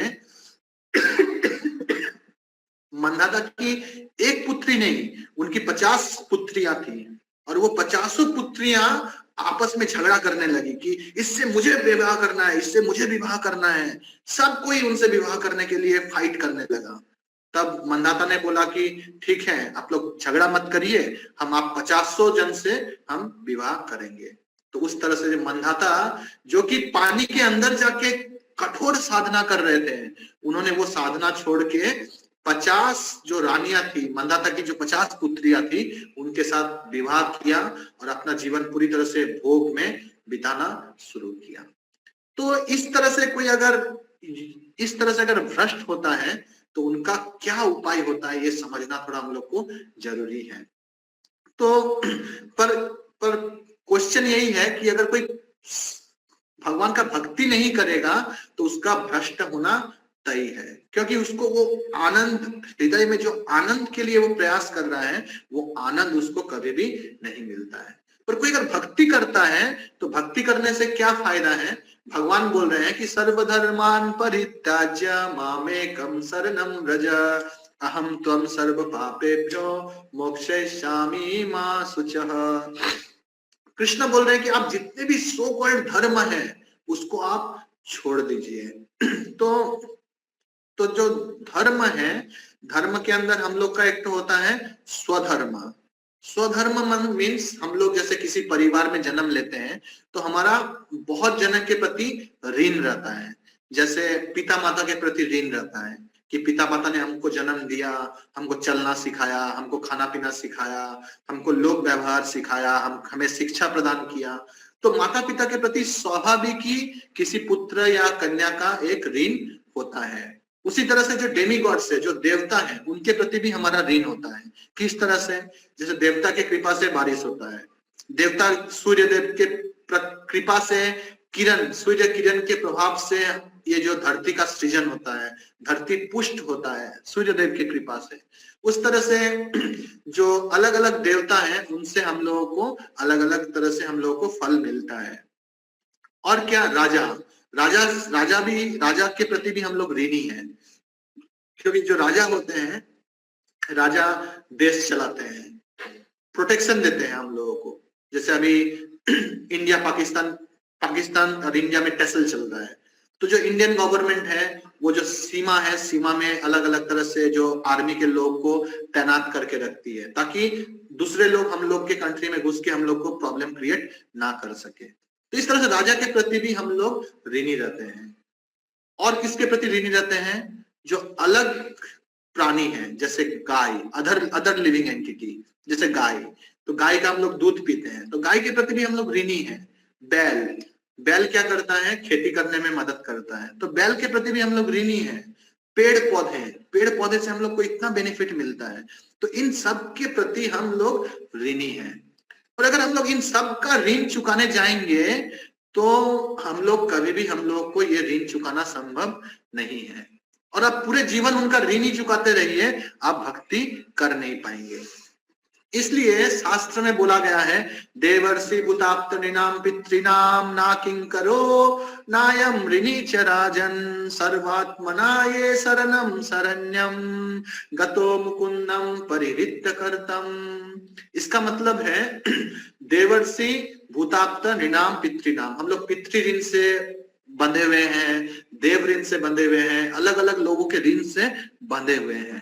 पर कोई अगर मुकुंद या कृष्ण के चरण में अपने आप को पूरी तरह से समर्पित करता है तो उसको फिर उस ऋण को चुकाने का जरूरत नहीं पड़ता है। उस ऋण, अलग अलग लोगों का ऋण को चुकाने का जरूरत नहीं है। जिस तरह से पेड़ के जड़ में अगर पानी देंगे तो बाकी पेड़ के बाकी जो अंग है सबको पुष्टि मिलता है। उसी तरह से कोई अगर कृष्ण का भक्ति करता है तो उसका जितना भी ऋण है वो ऋण उसका पूरी तरह से चुक जाता है। तो इसलिए भक्ति करते समय बहुत समय क्या होता है, लोग क्या करता है, जो सो कॉल्ड ड्यूटी है, जो अपना भौतिक ड्यूटी है, वो सब छोड़ देता है। जैसे हम लोग भक्ति कर रहे हैं तो हम लोग जैसे किसी के शादी में अगर जाते हैं तो शादी में जाके मेटेरियली लोग जैसे बिहेव करता है, हम लोग वैसे बिहेव नहीं करते हैं। हम लोग उसका घर का खाते नहीं है, बहुत सारे प्रोग्राम ठीक से अटेंड नहीं कर पाते हैं। तो इससे उन लोग क्या सोचते हैं कि अरे ये तो हमारा रिलेटिव है, पर ये तो कुछ भी कार्य में इसका इंटरेस्ट नहीं है, खाने में भी इतना प्रॉब्लम है, ये नहीं खाएंगे, वो नहीं खाएंगे, ये प्रोग्राम नहीं अटेंड करेंगे, ये ड्रेस नहीं पहनेंगे, या अलग अलग भौतिक कार्य हम लोग नहीं करते हैं। बहुत कुछ कृष्ण भक्ति के लिए हम लोग बहुत कुछ छोड़ देते हैं। जैसे सपोज कोई एक मेरा एक तो जान पहचान का एक आदमी था, वो तंबाकू का बिजनेस करता था, पर जब भक्ति में आया तो उसको पता चला कि इस तरह का तंबाकू का अगर बिजनेस करते हैं तो इससे बहुत पाप कार्य होता है और इससे भगवत धाम जाना बहुत मुश्किल है। तो भगवान के प्रीति विधान के लिए उसने क्या किया, उस तंबाकू का बिजनेस को पूरी तरह से छोड़ के कुछ बहुत कम पैसे का कुछ काम करना शुरू किया। तो इसका मतलब है भगवान की भक्ति करने के लिए हम लोग को बहुत समय हमारा जो भौतिक चीज है उसको छोड़ना पड़ता है। बहुत कुछ भौतिक चीज छोड़ देते हैं। तो भौतिक चीज छोड़ने के बाद भी सोचिए, बहुत जन पिता माता का, जैसे कोई ब्रह्मचारी बनता है तो ब्रह्मचारी बनने के समय वो पिता माता को छोड़ के आता है। पिता माता, बहुत कष्ट होता है पिता माता को कि बच्चे को इतना बड़ा किया फिर भी वो छोड़ दे रहा है। तो ये पितृ का कार्य छोड़ देता है। उसी तरह से जो पहले के जो बड़े बड़े सन्यासी होते थे तो वो अपने स्त्री कन्या सबको छोड़ के वन में जाते थे। तो ये मेटेरियल ड्यूटी को पूरी तरह से छोड़ देते हैं, और छोड़ने के बाद भी अगर उनका पतन होता है, इधर भौतिक चीज भी छोड़ दिए हैं तो भौतिक में भी और उनको कुछ मिलने वाला नहीं है। जैसे कोई अगर दान तपस्या करेगा तो एटलीस्ट वो स्वर्ग में तो जाएगा, पर आप सोचिए दान तपस्या भी नहीं कर रहे हैं भक्ति करने के लिए, और उसके बाद भक्ति भी आप अच्छा से नहीं किए, तो अभी आपका क्या होगा, ये प्रश्न है। तो इसलिए शास्त्र में बोला गया है, त्यक्ता स्वधर्म चरणाम्बुजम हरे भजन अपक्वो अथा पते ततो यदि यत्र को भद्रम अभूत अमुष्य किम को वार्ता आपतो भजताम स्वधर्मतः। इसका ट्रांसलेशन है कि one who has forsaken his material occupations to engage in the devotional service of the Lord may sometimes fall down while in an immature stage, yet there is no danger of his being unsuccessful. On the other hand, a non-devotee, though fully engaged in occupational duties, does not gain anything. इसका मतलब है कोई suppose भक्ति करने के लिए सब कुछ छोड़ दिया है, कोई घर छोड़ दिया है या कोई सो कॉल्ड ड्यूटी छोड़ दिया है, देवता का पूजा करना छोड़ दिया है। जैसे भक्ति में आने से पहले हम लोग बहुत जन अलग अलग देवता का पूजा करते थे। बृहस्पतिवार को लक्ष्मी जी का पूजा, ठीक है, सोमवार का व्रत, बहुत सारे माताएं सोमवार का व्रत करती थी, बहुत जन शुक्रवार का व्रत करते हैं, कोई शनिवार को शनिदेव का पूजा करते हैं, कोई माँ काली का पूजा करते थे, कोई दुर्गा जी का पूजा करते थे। पर जब भक्ति में आए तो हम लोग सारे देव देवी का पूजा छोड़ दिए हैं। तो छोड़ने के बाद अभी हम लोग क्या कर रहे हैं, भक्ति में आ गए हैं, और भक्ति में आने के बाद भी हमारा जो चंचल मन है, हमारा जो दुष्ट मन है, हमारे हृदय में जो काम क्रोध आदि जो विकार है, उसके कारण अगर हम लोग भक्ति भी छोड़ देते हैं तो भगवान बोल रहे हैं कोई अगर सब कुछ भौतिक चीज छोड़ के भक्ति में आ गया है और भक्ति में आने के बाद कुछ साल वो भक्ति किया है और करने के बाद अगर वो भक्ति पूरी तरह से छोड़ के भी चला जाता है तो उसका कोई भी नुकसान नहीं है। फिर से हम रिपीट कर रहे हैं, कोई अगर बहुत कुछ भौतिक चीज सैक्रिफाइस किया है, सपोज कोई पहले बहुत चाय पीता था, भक्ति में आने के बाद बहुत कष्ट हुआ पर कष्ट करके भी उन्होंने चाय पीना छोड़ दिया, या कोई नशा करता था, बहुत कष्ट हुआ छोड़ने के लिए पर कष्ट करके स्ट्रगल कर करके उन्होंने नशा करना छोड़ा है, या किसी को कुछ बुरी आदत थी और भी कुछ बुरी आदत थी भक्ति में आने से पहले, पर उनको जब पता चला कि ये जो बुरी आदत है ये भगवत धाम जाने के रास्ते के लिए सबसे बड़ा कांटा है, तो उन्होंने उसको छोड़ दिया। कष्ट हुआ छोड़ने के लिए, फिर भी किसी तरह से उन्होंने छोड़ दिया है। पर फिर भी भक्ति करते करते वो भक्ति भी ठीक से नहीं कर पाया, बीच रास्ते में फिर से वो पहले का जो पापमय जीवन है उसमें चला गया। तो भगवान बोल रहे हैं कोई अगर भक्ति थोड़ा सा भी करता है तो उसमें कोई भी नुकसान नहीं है। और दूसरी तरफ कोई अगर भक्ति नहीं करता है पर अपना जो ड्यूटी है उसको बहुत अच्छा से पालन करता है, कोई ब्राह्मण है, वो ब्राह्मण का ड्यूटी बहुत अच्छा से पालन किया, एकदम बहुत अच्छा से पूजा वूजा किया, क्षत्रिय को गाइड किया, राजा को हेल्प किया, या कोई क्षत्रिय है, क्षत्रिय का ड्यूटी है फाइट करना, अच्छा से फाइट किया, अपने जितने भी अपने राज्य में जितने भी लोग हैं उनको रक्षा किया अलग अलग चीजों से, या जो वैश्य है वो गोपालन, व्यवसाय वाणिज्य, कृषि, गोरक्षा, गोपालन, ये सब बहुत अच्छा से किया। पर फिर भी अगर सब कुछ अच्छा से किया और बहुत सक्सेसफुली किया, कुछ भी फॉल्ट नहीं हुआ, जीवन भर अच्छे से किया, पर वो अगर कृष्ण भक्ति नहीं किया है तो इतना कुछ करके भी उसको कुछ भी फायदा होने वाला नहीं है। और दूसरे तरफ कोई अगर थोड़ा सा भी भक्ति करता है तो उसको अगर भक्ति करने के बाद छोड़ भी देता है तो फिर उसको कुछ भी लॉस नहीं होता है। तो अभी प्रश्न है कि कोई अगर अपना जो धर्म है, ऑक्यूपेशनल ड्यूटी, या उसका जो भौतिक जो धर्म है वो अगर कोई छोड़ देता है तो शास्त्र में ये भी बोला गया है कि उसको निम्न योनि में वो जाता है, उसका तो अधःपतन होता है। पर कोई अगर भक्ति करता है, भक्ति करने के लिए वो अपना भौतिक कार्य सब छोड़ दिया है, भौतिक जो ड्यूटी है उसको छोड़ दिया है और भौतिक कार्य में भी वो सफल नहीं हुआ है, तो फिर क्या उसका क्या निम्न योनि में जन्म होगा कि नहीं होगा, ये प्रश्न है। तो आप सबको क्या लगता है, कोई बताइए। कोई अगर भक्ति में आया है और वो अपना प्रेस्क्राइब ड्यूटी छोड़ दिया है, वो ब्राह्मण है, वो ब्राह्मण का ड्यूटी नहीं किया, या कोई क्षत्रिय है, क्षत्रिय का ड्यूटी भी अच्छा से नहीं किया भक्ति करने के लिए, या कोई अगर पुत्र है, पुत्र होने के बावजूद भी वो अपना पुत्र का ड्यूटी अच्छा से नहीं किया, पिता को मदद नहीं किया, घर छोड़ के ब्रह्मचारी बन गया, या कोई राजा है वो अपना क्षत्रिय है, क्षत्रिय होने के बाद भी वो राज कार्य छोड़ के भगवान को प्राप्त करने के लिए जंगल में चला गया, तो अपना स्वधर्म छोड़ दिया, स्वधर्म छोड़ने के बाद भक्ति किया पर भक्ति भी पूरी तरह से कर नहीं पाया, आधे रास्ते में भक्ति भी छूट गया, तो उसका क्या निम्न योनि में जन्म होना चाहिए या नहीं होना चाहिए, क्या लगता है आपको, शास्त्र के अनुसार क्या होना चाहिए, कोई बताइए। निम्न योनि में जन्म नहीं होना चाहिए। निम्न योनि में जन्म नहीं होना चाहिए, पर शास्त्र में बोल रहा है कोई अगर अपना प्रेस्क्राइब ड्यूटी छोड़ देता है तो उसको निम्न योनि में जन्म होगा, निम्न योनि में जन्म होगा। जैसे कोई अगर सोचिए ब्राह्मण है और वो ब्राह्मण का ड्यूटी बहुत अच्छा से पालन किया, भक्ति नहीं किया, तो वो अगले जन्म में ब्राह्मण बनेगा, फिर अच्छा से ब्राह्मण का ड्यूटी किया, फिर ब्राह्मण बनेगा और बहुत अच्छा से अपना लाइफ लीड करेगा। पर इसमें प्रॉब्लम क्या है, ब्राह्मण का फिर से ब्राह्मण का जन्म हुआ, फिर से ब्राह्मण का जन्म हुआ, इसमें उसको जन्म मृत्यु जड़ा व्याधि, ये जो 4 दुख है ये उसको प्राप्त करना ही पड़ेगा, इससे वो बच नहीं सकता है।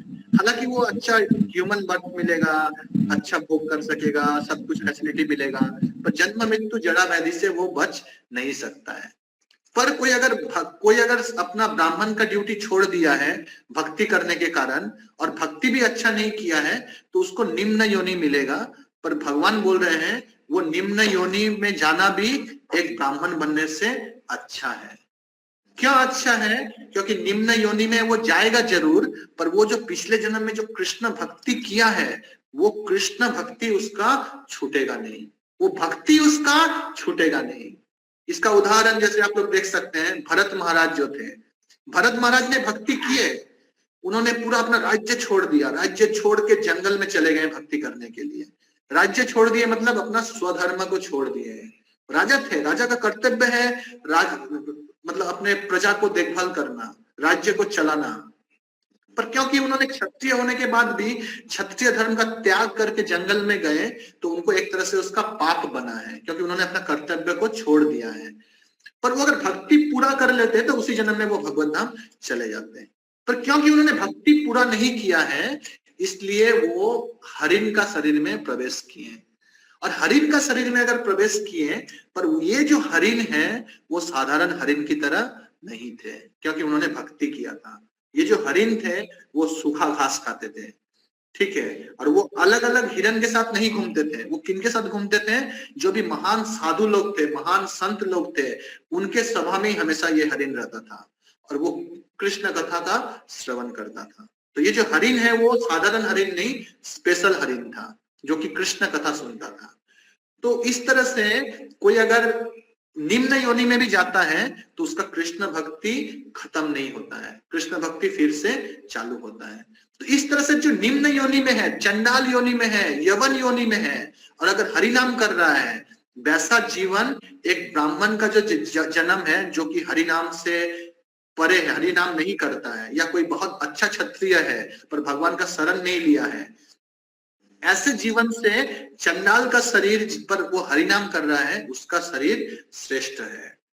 तो शास्त्र में बताया गया है, अहो बतस्व पचतो गरियान यज्जीवाग्रे वर्तते नाम तुभ्यम ते पुस्तपस्ते जुहुबुसस्नुरार्या ब्रह्मानुचूर नाम गृणन्ति एते।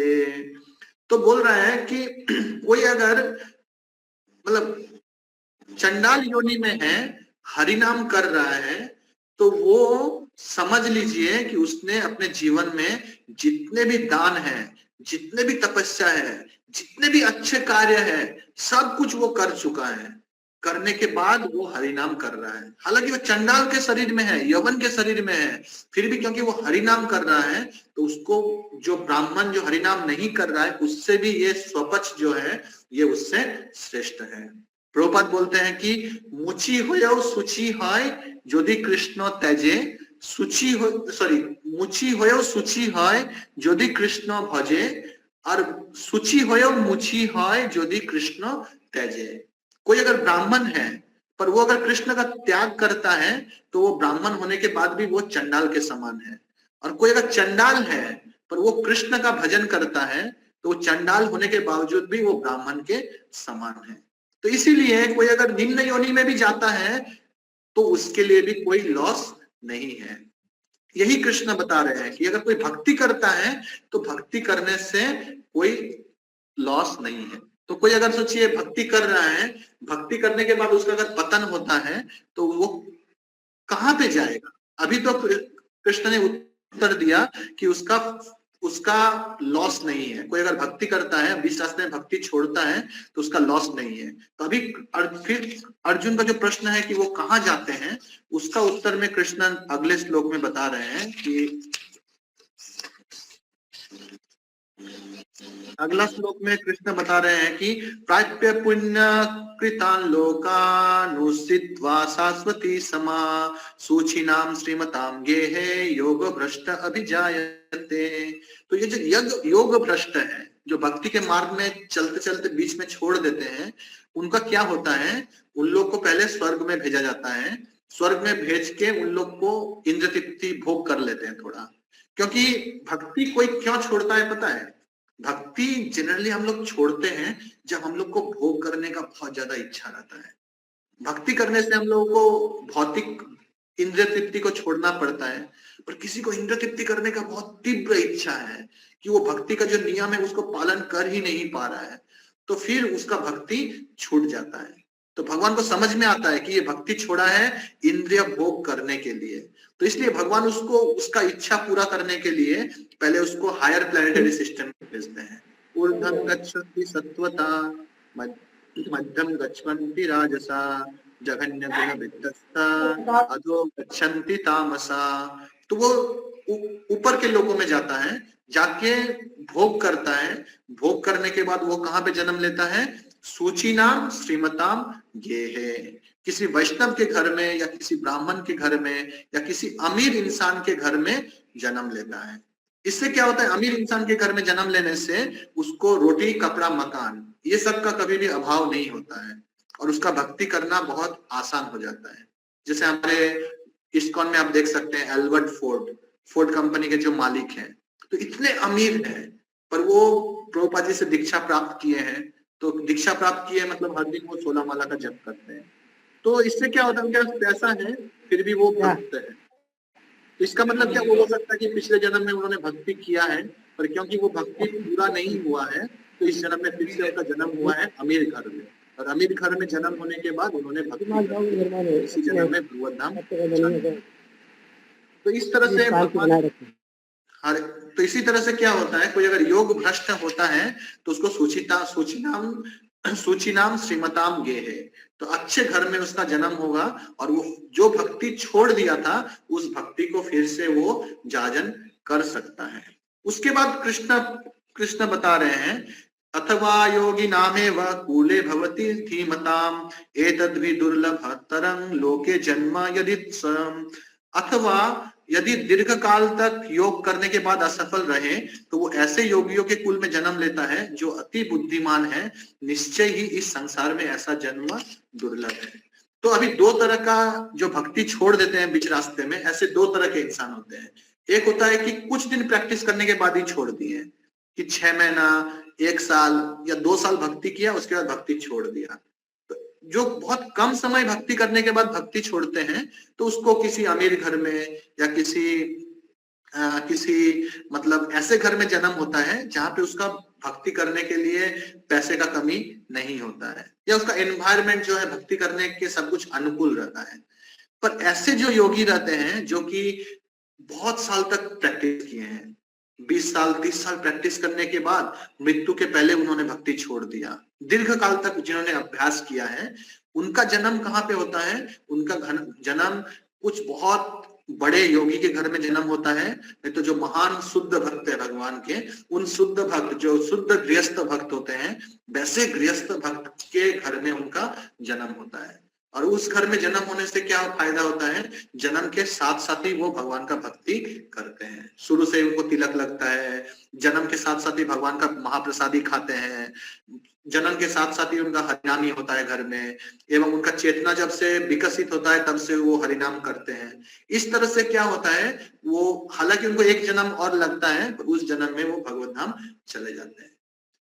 ये सब ठीक है, पर प्रभुपाद एक बात बोले हैं कि प्रभुपाद बोले हैं कि भक्ति करने से हालांकि कोई भी लॉस नहीं है, और हम लोग इस जीवन में अगर भगवत धाम नहीं भी जा सकते हैं तो फिर अगले जन्म में हमको भक्ति करने का मौका मिलेगा। पर प्रभुपाद बोलते हैं कि पर जितने भी इस्कॉन के जितने भी भक्त हैं, सबको कोशिश करना चाहिए कि इसी जन्म में वो भगवत धाम चले जाए। दूसरे जन्म का वेट करने का जरूरत क्या है? क्या डिफिकल्टी आएगा, क्या सिचुएशन आएगा, हमको नहीं पता। हालांकि हो सकता है हम लोग शुद्ध भक्त के घर में जन्म हो भी गया, पर कुछ डिफिकल्टी के कारण फिर से हम लोग इस भौतिक जगत में फंस सकते हैं, इस काल में फंस सकते हैं, इस जन्म मृत्यु के चक्र में फिर से फंस सकते हैं। इसलिए प्रभुपाद बोले कि इसी जन्म में complete this business in this life only. Prabhupada बोलते हैं ये जो जितना भी बिजनेस है इसी जन्म में सबको खत्म करो और इसी जन्म में भगवत धाम चले जाओ। इसलिए प्रभुपाद बोल रहे हैं कि if someone chant 16 rounds and strictly follow 4 regulative principle for his entire life, I am assuring him that I will take him back to Godhead। Prabhupada बोलते हैं कोई अगर 16 माला का जप और 4 नियम का पालन जीवन भर अगर करेगा विदाउट फेल, जीवन भर मृत्यु के आखिरी दिन तक अगर 16 माला 4 नियम का पालन करता है, तो हम वचन देते हैं कि वो जरूर इसी जन्म में भगवत धाम जाएगा। हरि बोल। तो भगवान के शुद्ध भक्त अगर कुछ वचन देते हैं तो कृष्ण उस वचन को पूरा करते ही हैं। जिस तरह से नारद मुनि ने नल कुबेर और मणिग्रीव को वचन दिया था कि वो जब जल क्रीड़ा कर रहे थे नल कुबेर और मणिग्रीव, तब नारद मुनि ने उनको श्राप दिया था कि तुम पेड़ का जन्म मिलेगा तुमको। तो जब पेड़ का जन्म मिलेगा तो वो बहुत दुखी हो गए नल कुबेर मणिग्रीव कि कृपया नारद मुनि हमें क्षमा करें, इस श्राप से हमें मुक्त करें। तो नारद मुनि बोले कि ठीक है, मैंने श्राप तो दिया है, पर मैं तुम्हें एक आशीर्वाद भी देता हूं कि तुमको जो पेड़ का जन्म मिलेगा, तुमको उद्धार करने के लिए स्वयं श्री कृष्ण आएंगे और तुमको इस शरीर जो पेड़ का शरीर है, उस पेड़ का शरीर से तुमको मुक्त करेंगे। तो सोचिए, नारद मुनि ने उनको वचन दिया था कि कृष्ण आपको आएंगे उद्धार करने के लिए। तो नारद मुनि का उस बात को पूरा करने के लिए कृष्ण ने आके नलकुबेर और मणिग्रीव को उद्धार किया। ऐसा नहीं कि कृष्ण उद्धार करने वाले ही थे, नारद मुनि ने वो देख लिया कि हाँ कृष्ण तो उद्धार करेंगे, बोल देते हैं, ऐसा नहीं। नारद मुनि ने उनको वचन दिया कि तुमको कृष्ण उद्धार करेंगे, और क्योंकि नारद कृष्ण के शुद्ध भक्त हैं, इसलिए कृष्ण अपने शुद्ध भक्त जो कुछ बोल देता है वो पूरा करने के लिए सब कुछ कर सकते हैं। इसलिए कृष्ण बोलते हैं कौन्तेय प्रति जाने ही न मे भक्ता प्रणश्यति। कृष्ण बोल रहे अर्जुन को कि हे अर्जुन तुम बोलो कि मेरे भक्त का कभी विनाश नहीं होता है, क्योंकि कृष्ण को पता है कि कृष्ण स्वयं अगर बोलेंगे तो कृष्ण अपने बात को परिवर्तन कर सकते हैं। कृष्ण रणछोड़ है, रन छोड़ के भाग सकते हैं, अपने भक्त के लिए अपना वचन को परिवर्तन कर देते हैं बहुत समय, पर अगर कृष्ण के भक्त अगर कुछ बोल दिए कि ये होगा तो वो कभी भी परिवर्तन नहीं होता है। इसी तरह से कृष्ण के जो शुद्ध भक्त होते हैं, परमहंस जो भक्त होते हैं, प्रभुपाद के जैसे भक्त, उन्होंने अगर कुछ वचन दिया है तो वो वचन का पूरा करने का कर्तव्य कृष्ण अपने कंधे पे लेते हैं, क्योंकि प्रभुपाद ने बोल दिया है तो वो तो पूरा होगा ही, कृष्ण वो स्वयं पूरा करेंगे। इसलिए हम लोग को फेथफुली प्रभुपाद को सर्व करना चाहिए। प्रभुपाद का जो इंस्ट्रक्शन है 16 माला का जप करना, 4 नियम का पालन करना, इसको हम लोग जितना निष्ठा के साथ पालन करेंगे तो हमारा भगवत धाम जाना इसी जन्म में तय है। क्योंकि चैतन्य महाप्रभु भी ये जो दिव्य प्रेम है, कलियुग में जो प्रेम है, प्रेम पुमार्थो महान, इसको महाप्रभु अगले जन्म के लिए टालने के लिए नहीं आए हैं। महाप्रभु आए हैं ये दिव्य प्रेम को इसी जन्म में आस्वादन कराने के लिए, इसी जन्म में भगवत धाम लेके जाने के लिए। और महाप्रभु के जो पार्षद हैं रूप गोस्वामी, सनातन गोस्वामी, उनकी जो शिक्षा है वो शिक्षा भी यही है कि कैसे हम लोग इसी जन्म में भगवत धाम जा सकते हैं। और उस शिक्षा के आधार पे हमें जो साधन दिया गया है वो भी इतना सरल साधन दिया गया है कि कोई मूर्ख व्यक्ति भी उसका जाजन करते हुए इस जन्म में भगवत धाम जा सकता है। कोई मूर्ख व्यक्ति भी हरे कृष्ण महामंत्र का जप कर सकता है, मूर्ख व्यक्ति भी प्रसाद खा सकता है, मूर्ख व्यक्ति भी भगवान के सामने नृत्य कर सकता है। इस तरह से हम लोग हरि नाम करते हुए, भगवान के प्रसाद खाते हुए, भगवान के सामने नृत्य करते हुए इस जो भौतिक शरीर है जो कि दुख का कारण है, दुख का भांड है, मलमूत्र का जो भांड है, जिससे हम लोग आनंद प्राप्त करने का कोशिश कर रहे हैं, तो वो जो आनंद प्राप्त करने का जो इच्छा है वो पूरी तरह से चला जाएगा। कोई अगर अच्छे से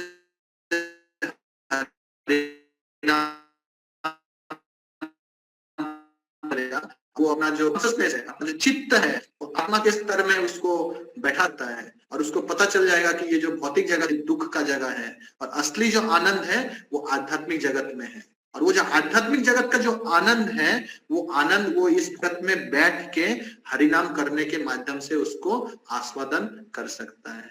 इसलिए चैतन्य महाप्रभु बोल रहे हैं आनंदाम बुद्धिवर्धनम प्रतिप्रदाम पूर्णामृत स्वादनम। तो आनंदाम बुद्धिवर्धनम, हर पद में आनंद है हरिनाम करने से। और यही हरिनाम जो इतना आनंद का रास्ता है, उस आनंद को प्रभुपाद ने दिया है कि इस साधन को अगर आप करेंगे तो इस जन्म में श्योरली आप बैक टू गॉडेड जा सकते हैं। इसलिए अगर हम लोग योग भ्रष्ट के बारे में हमको नहीं सोचना चाहिए कि भ्रष्ट होंगे तो क्या होगा, वो हमारा जीवन का कॉन्सर्न नहीं होना चाहिए।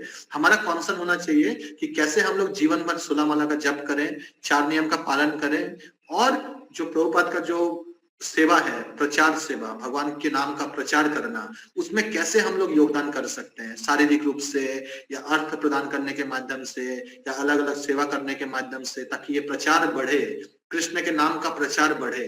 यही हमारे आचार्यों का सिद्धांत है, आचार करो और प्रचार करो। तो इस तरह से हमको पहले आचार करना चाहिए, 16 माला 4 नियम का नियम लेना चाहिए, और उसके साथ साथ हम लोग को भक्ति में प्रचार करना चाहिए। इस तरह से कोई अगर इस जीवन को धारण करेगा और जीवन भर इसी पद्धति से अपना जीवन निर्वाह करेगा, तो इसमें कोई भी संदेह नहीं है कि एक जो साधक भक्त है मृत्यु के बाद वो भगवान के धाम में, गौर गोविंद के धाम में वो अपना यात्रा निश्चित रूप से करेगा, क्योंकि उसका शरीर का जो चेतना है वो पूरी तरह से खत्म हो जाएगा, उसका जो शरीर के प्रति आसक्ति है वो धीरे धीरे खत्म हो जाएगा, और वो भौतिक जगत में रहते हुए भी कृष्ण से पूरी तरह से जुड़ा हुआ रहेगा।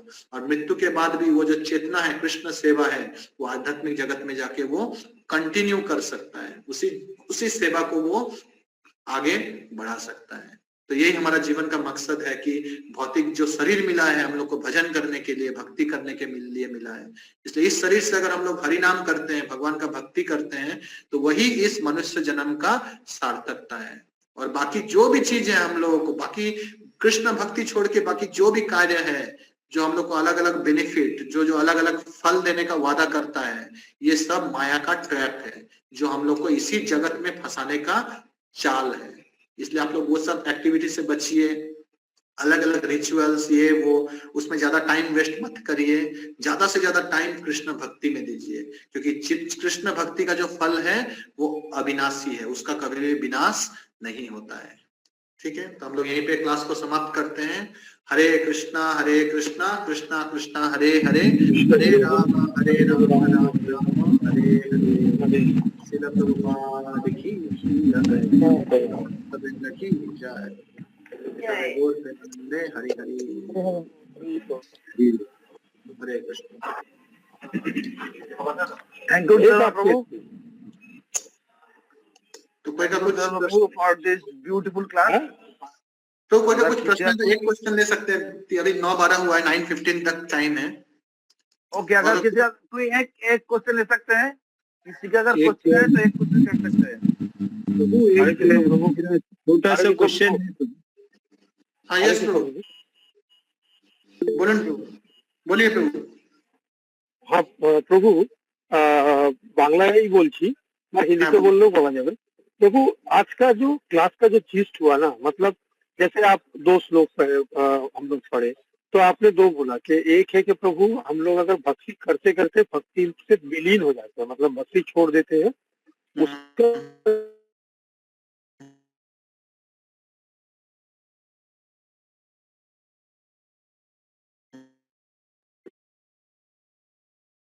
क्या होता है। और दूसरा आया काफी सर है, मतलब भक्ति करना चाह रहा है, तो ये तीनों का जो फ्रूटिव एक्टिविटी कर्म योग अलग है, फ्रूटिव एक्टिविटी। हाँ, और फ्रूटिव एक्टिविटी मतलब कुछ काम किए तो उसका फल मिलेगा मुझे, ऐसा टाइप का जो मतलब ये है। तो ये तीनों का जो चीज थी प्रभु, एक बार अच्छे से आप बोल देंगे तो मुझे लगता है कि क्लास का मतलब एक अच्छा सा हम लोग और हम फिर से बता देते हैं इसको। एक तरह का आदमी होता है जो पापमय कार्य करता है, वो समाज में वो बहुत अच्छे हैं, बड़े इंजीनियर हैं, बड़े डॉक्टर हैं, ठीक है। जैसे अभी देख सकते हैं, एक तो टीचर है केरला में ना, कहाँ पे आया है, वो टीचर है, पर वो अपने जो स्टूडेंट्स हैं उनका यौन शोषण करता था। तो टीचर क्या होता है, टीचर सो कॉल्ड, मतलब वो टीचर जो है रोल मॉडल होता है लोगों का, पर उसका जो कार्य है वो बहुत घृणित कार्य कर रहा है, जो कि उसका कैरेक्टर को पूरी तरह से खत्म कर दे रहा है। तो इसीलिए हम लोग को जो मेटेरियली कोई सक्सेसफुल है, इसका मतलब वो जो भी काम करेगा वो अच्छा होगा ऐसा नहीं है।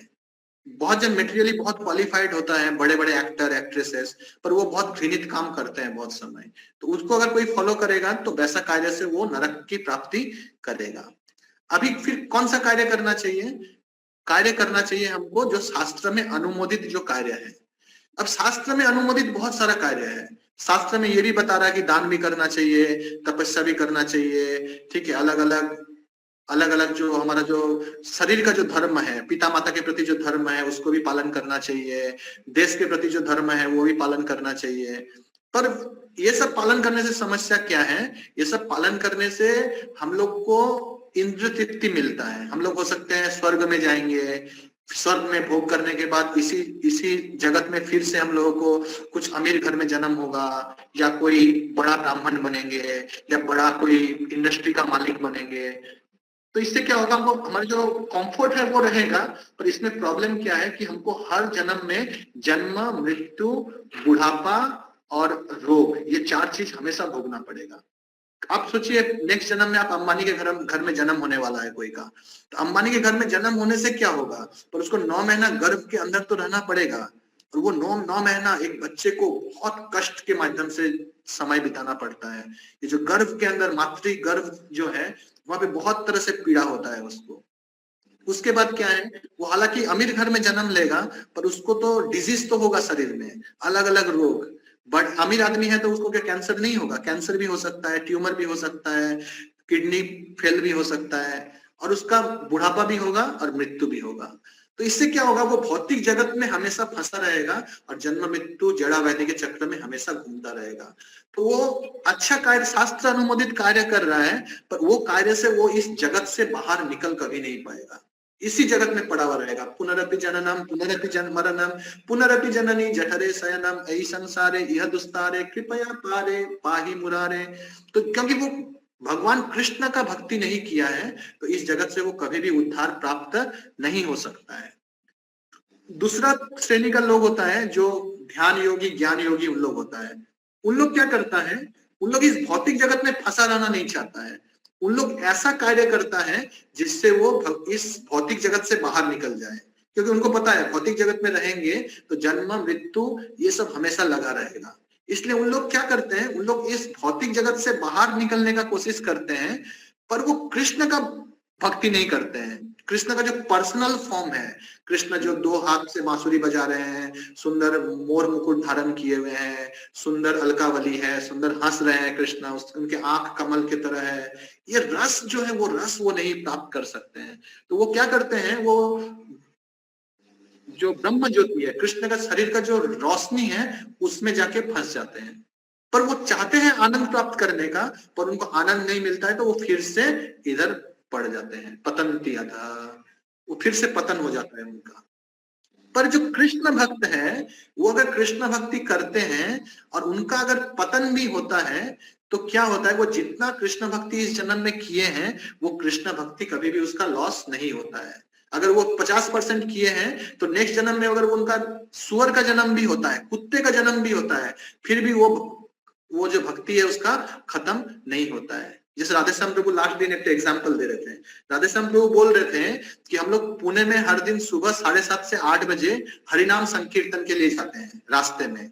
तो बोल रहे हम लोग जब भी हरिनाम संकीर्तन के लिए जाते हैं तो 2 कुत्ता है वो हमेशा मंदिर में, हम लोग जैसे हरिनाम शुरू करेंगे और चलना शुरू करेंगे वो 2 कुत्ता हमेशा हम लोग के पीछे पीछे जाएगा। हम लोग रास्ता क्रॉस करेंगे वो कुत्ता भी रास्ता क्रॉस करेगा, और क्रॉस करके हम लोग 2 किलोमीटर 3 किलोमीटर हरिनाम करके फिर से जब मंदिर में आएंगे वो कुत्ता वहां से घूम के मंदिर में आके फिर गायब हो जाता है। ऐसे जब भी हरिनाम में जाते हैं वो कुत्ता हमेशा उनको फॉलो करता है। इसका मतलब क्या, उन्होंने पिछले जन्म में भक्ति किया है पर भक्ति करने के बाद भी कुछ चीटिंग किया है, शायद किसी का पैसा चोरी कर लिया है, या किसी स्त्री के साथ खराब बिहेव किया है, या किसी व्यभिचार में फंस गया है, तो वो पाप किया है पर उसका भक्ति नष्ट नहीं हुआ। पाप का फल के रूप में उसको कुत्ता का शरीर मिला है, पर क्योंकि उन्होंने 50% भक्ति किया था या 60% भक्ति किया था, वो भक्ति उसका नष्ट नहीं हुआ है और वो भक्ति इस जन्म में भी वो कंटिन्यू कर रहा है।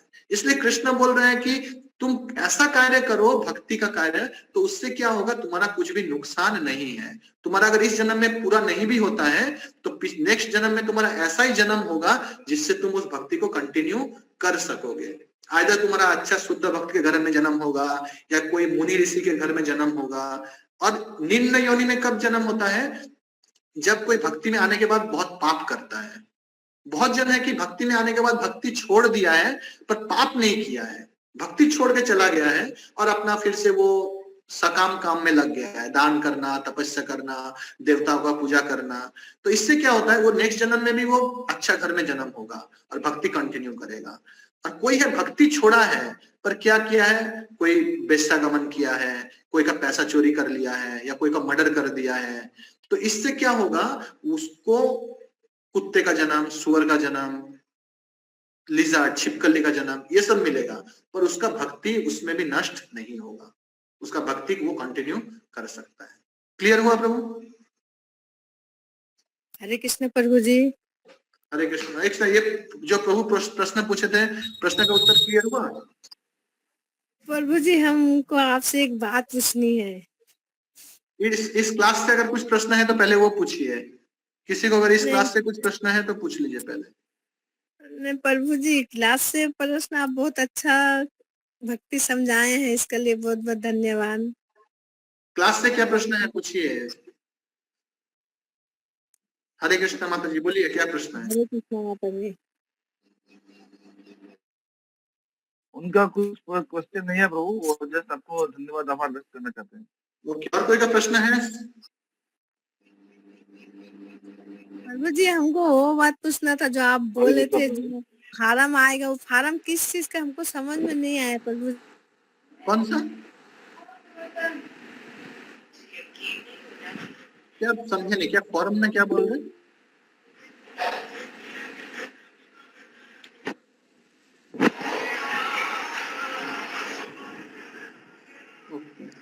तो बाकी सब कोई किसी का प्रश्न है तो आप रुक सकते हैं, बाकी सब जा लीव कर सकते हैं क्लास को।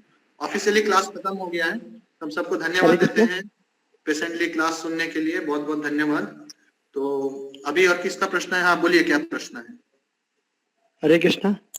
हाँ हरे कृष्णा। प्रभु जी, कहते हैं ना कि वो जो पाप कर्म होते हैं वो चंडाल के घर में जन्म लेता है, जो पुण्य किया होता है वो ब्राह्मण के घर में जन्म लेता है। जिसका पिछले जन्म में कुछ पाप कर्म ज्यादा होता है वो चंडाल के घर में या नीच कुल में जन्म लेता है। हम ऐसा नहीं बोले हैं। देखिए हम बोले हैं कि नहीं, हम बोले पाप के लिए नहीं, हम बोले कि कोई अगर जो उसका जो ड्यूटी है, प्रिस्क्राइब ड्यूटी, जैसे हम बताए थे कोई ब्राह्मण है, ब्राह्मण का कार्य छोड़ दिया है, जैसे कोई पुत्र है, ठीक है, वो पुत्र है, वो उसका ड्यूटी है माता पिता को सर्व करना। अभी वो माता पिता को सर्व नहीं किया, वो भक्ति करने चला गया, पिता माता को छोड़ के, घर छोड़ के, और भक्ति में भी जाके सफल नहीं हुआ, उधर भी जाके वो पाप कायदे में फंस गया, तो फिर उसको निम्न योनि में जाना पड़ता है। तो पाप कर्म के कारण निम्न योनि में मिलती है ना। हाँ, और जो भक्ति करके जो निम्न योनि है और जो पाप करके जो निम्न योनि है, दो में फर्क है। जैसे हम आपको एग्जांपल दिए थे भरत महाराज का। भरत महाराज जब हिरण बने थे तो वो जो हिरण थे वो दूसरे हिरण के जैसे नहीं थे। वो ये जो हिरण थे वो सूखा घास खाते थे, हमेशा भक्तों के संग करते थे, दूसरे हिरण के साथ नहीं घूमते थे। उसके बाद इस तरह से कोई भी वो कुछ मतलब काम क्रीड़ा में मग्न नहीं थे। वो शरीर उनका हिरण था, पर अंदर से उनका जो भक्त का एटीट्यूड, भक्ति का जो एटीट्यूड, भक्ति का जो कॉन्शियसनेस वो बना हुआ था। समझ में आ रहा है? उसी तरह से बहुत जन, जैसे और एक एग्जांपल दिए, जो पुणे में एक कुत्ता है, वो हमेशा संकीर्तन जाता है, तो बाकी कुत्ता क्या करता है? बाकी कुत्ता हमेशा काम में मग्न रहता है, सोने में मग्न रहता है, हमेशा चिल्लाता है। तो ये कुत्ता कुत्ते के शरीर में है और उसका चेतना भक्तिमय चेतना है। जैसे शरीर को देख, इसलिए शास्त्र में जो हम श्लोक बोले हैं, अहा बतो स्व पचतो गरियान यद जीवाग्रे वर्तते नाम तुभ्यम। कोई अगर निम्न योनि में भी है, चंडाल योनि में भी है, और अगर वो हरिनाम कर रहा है, भक्ति कर रहा है, तो उसको हम लोग को चंडाल नहीं समझना चाहिए, फिर वो हमारा अपराध होगा। समझ में आता है? कोई अगर भक्ति कर रहा है तो वो सबसे श्रेष्ठ है, अगर हरिनाम कर रहा है तो वो चंडाल शरीर में होने के बावजूद भी वो ब्राह्मण से भी श्रेष्ठ है।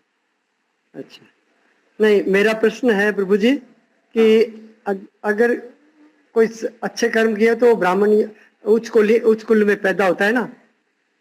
ब्राह्मण में, ब्राह्मण कुल में या अच्छे स्वर्ग लोक में जाएगा। तो नहीं, अभी मनुष्य लोक में अगर आता है तो ब्राह्मण में कुल में जन्म लेता है, तो उसका तो कोई पाप होता है?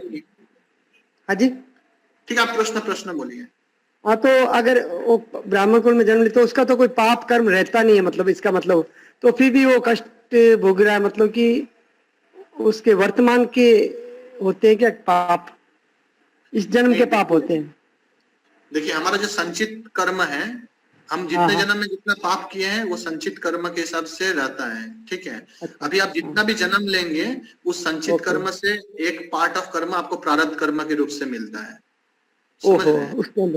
तो इंसान को जो भी भोग मिलता है इस जन्म में, वो उसका प्रारब्ध कर्म के अनुसार उसका भोग मिलता है। पर कोई अगर भक्ति करता है तो उसका संचित कर्म जो है वो पूरी तरह से जल जाता है, पर प्रारब्ध कर्म जो है वो उसका तब भी बना हुआ रहता है। इसलिए कोई अगर भक्ति करता है फिर भी उसके जीवन में बहुत सारे समस्या आ सकती है, वो प्रारब्ध कर्म के कारण।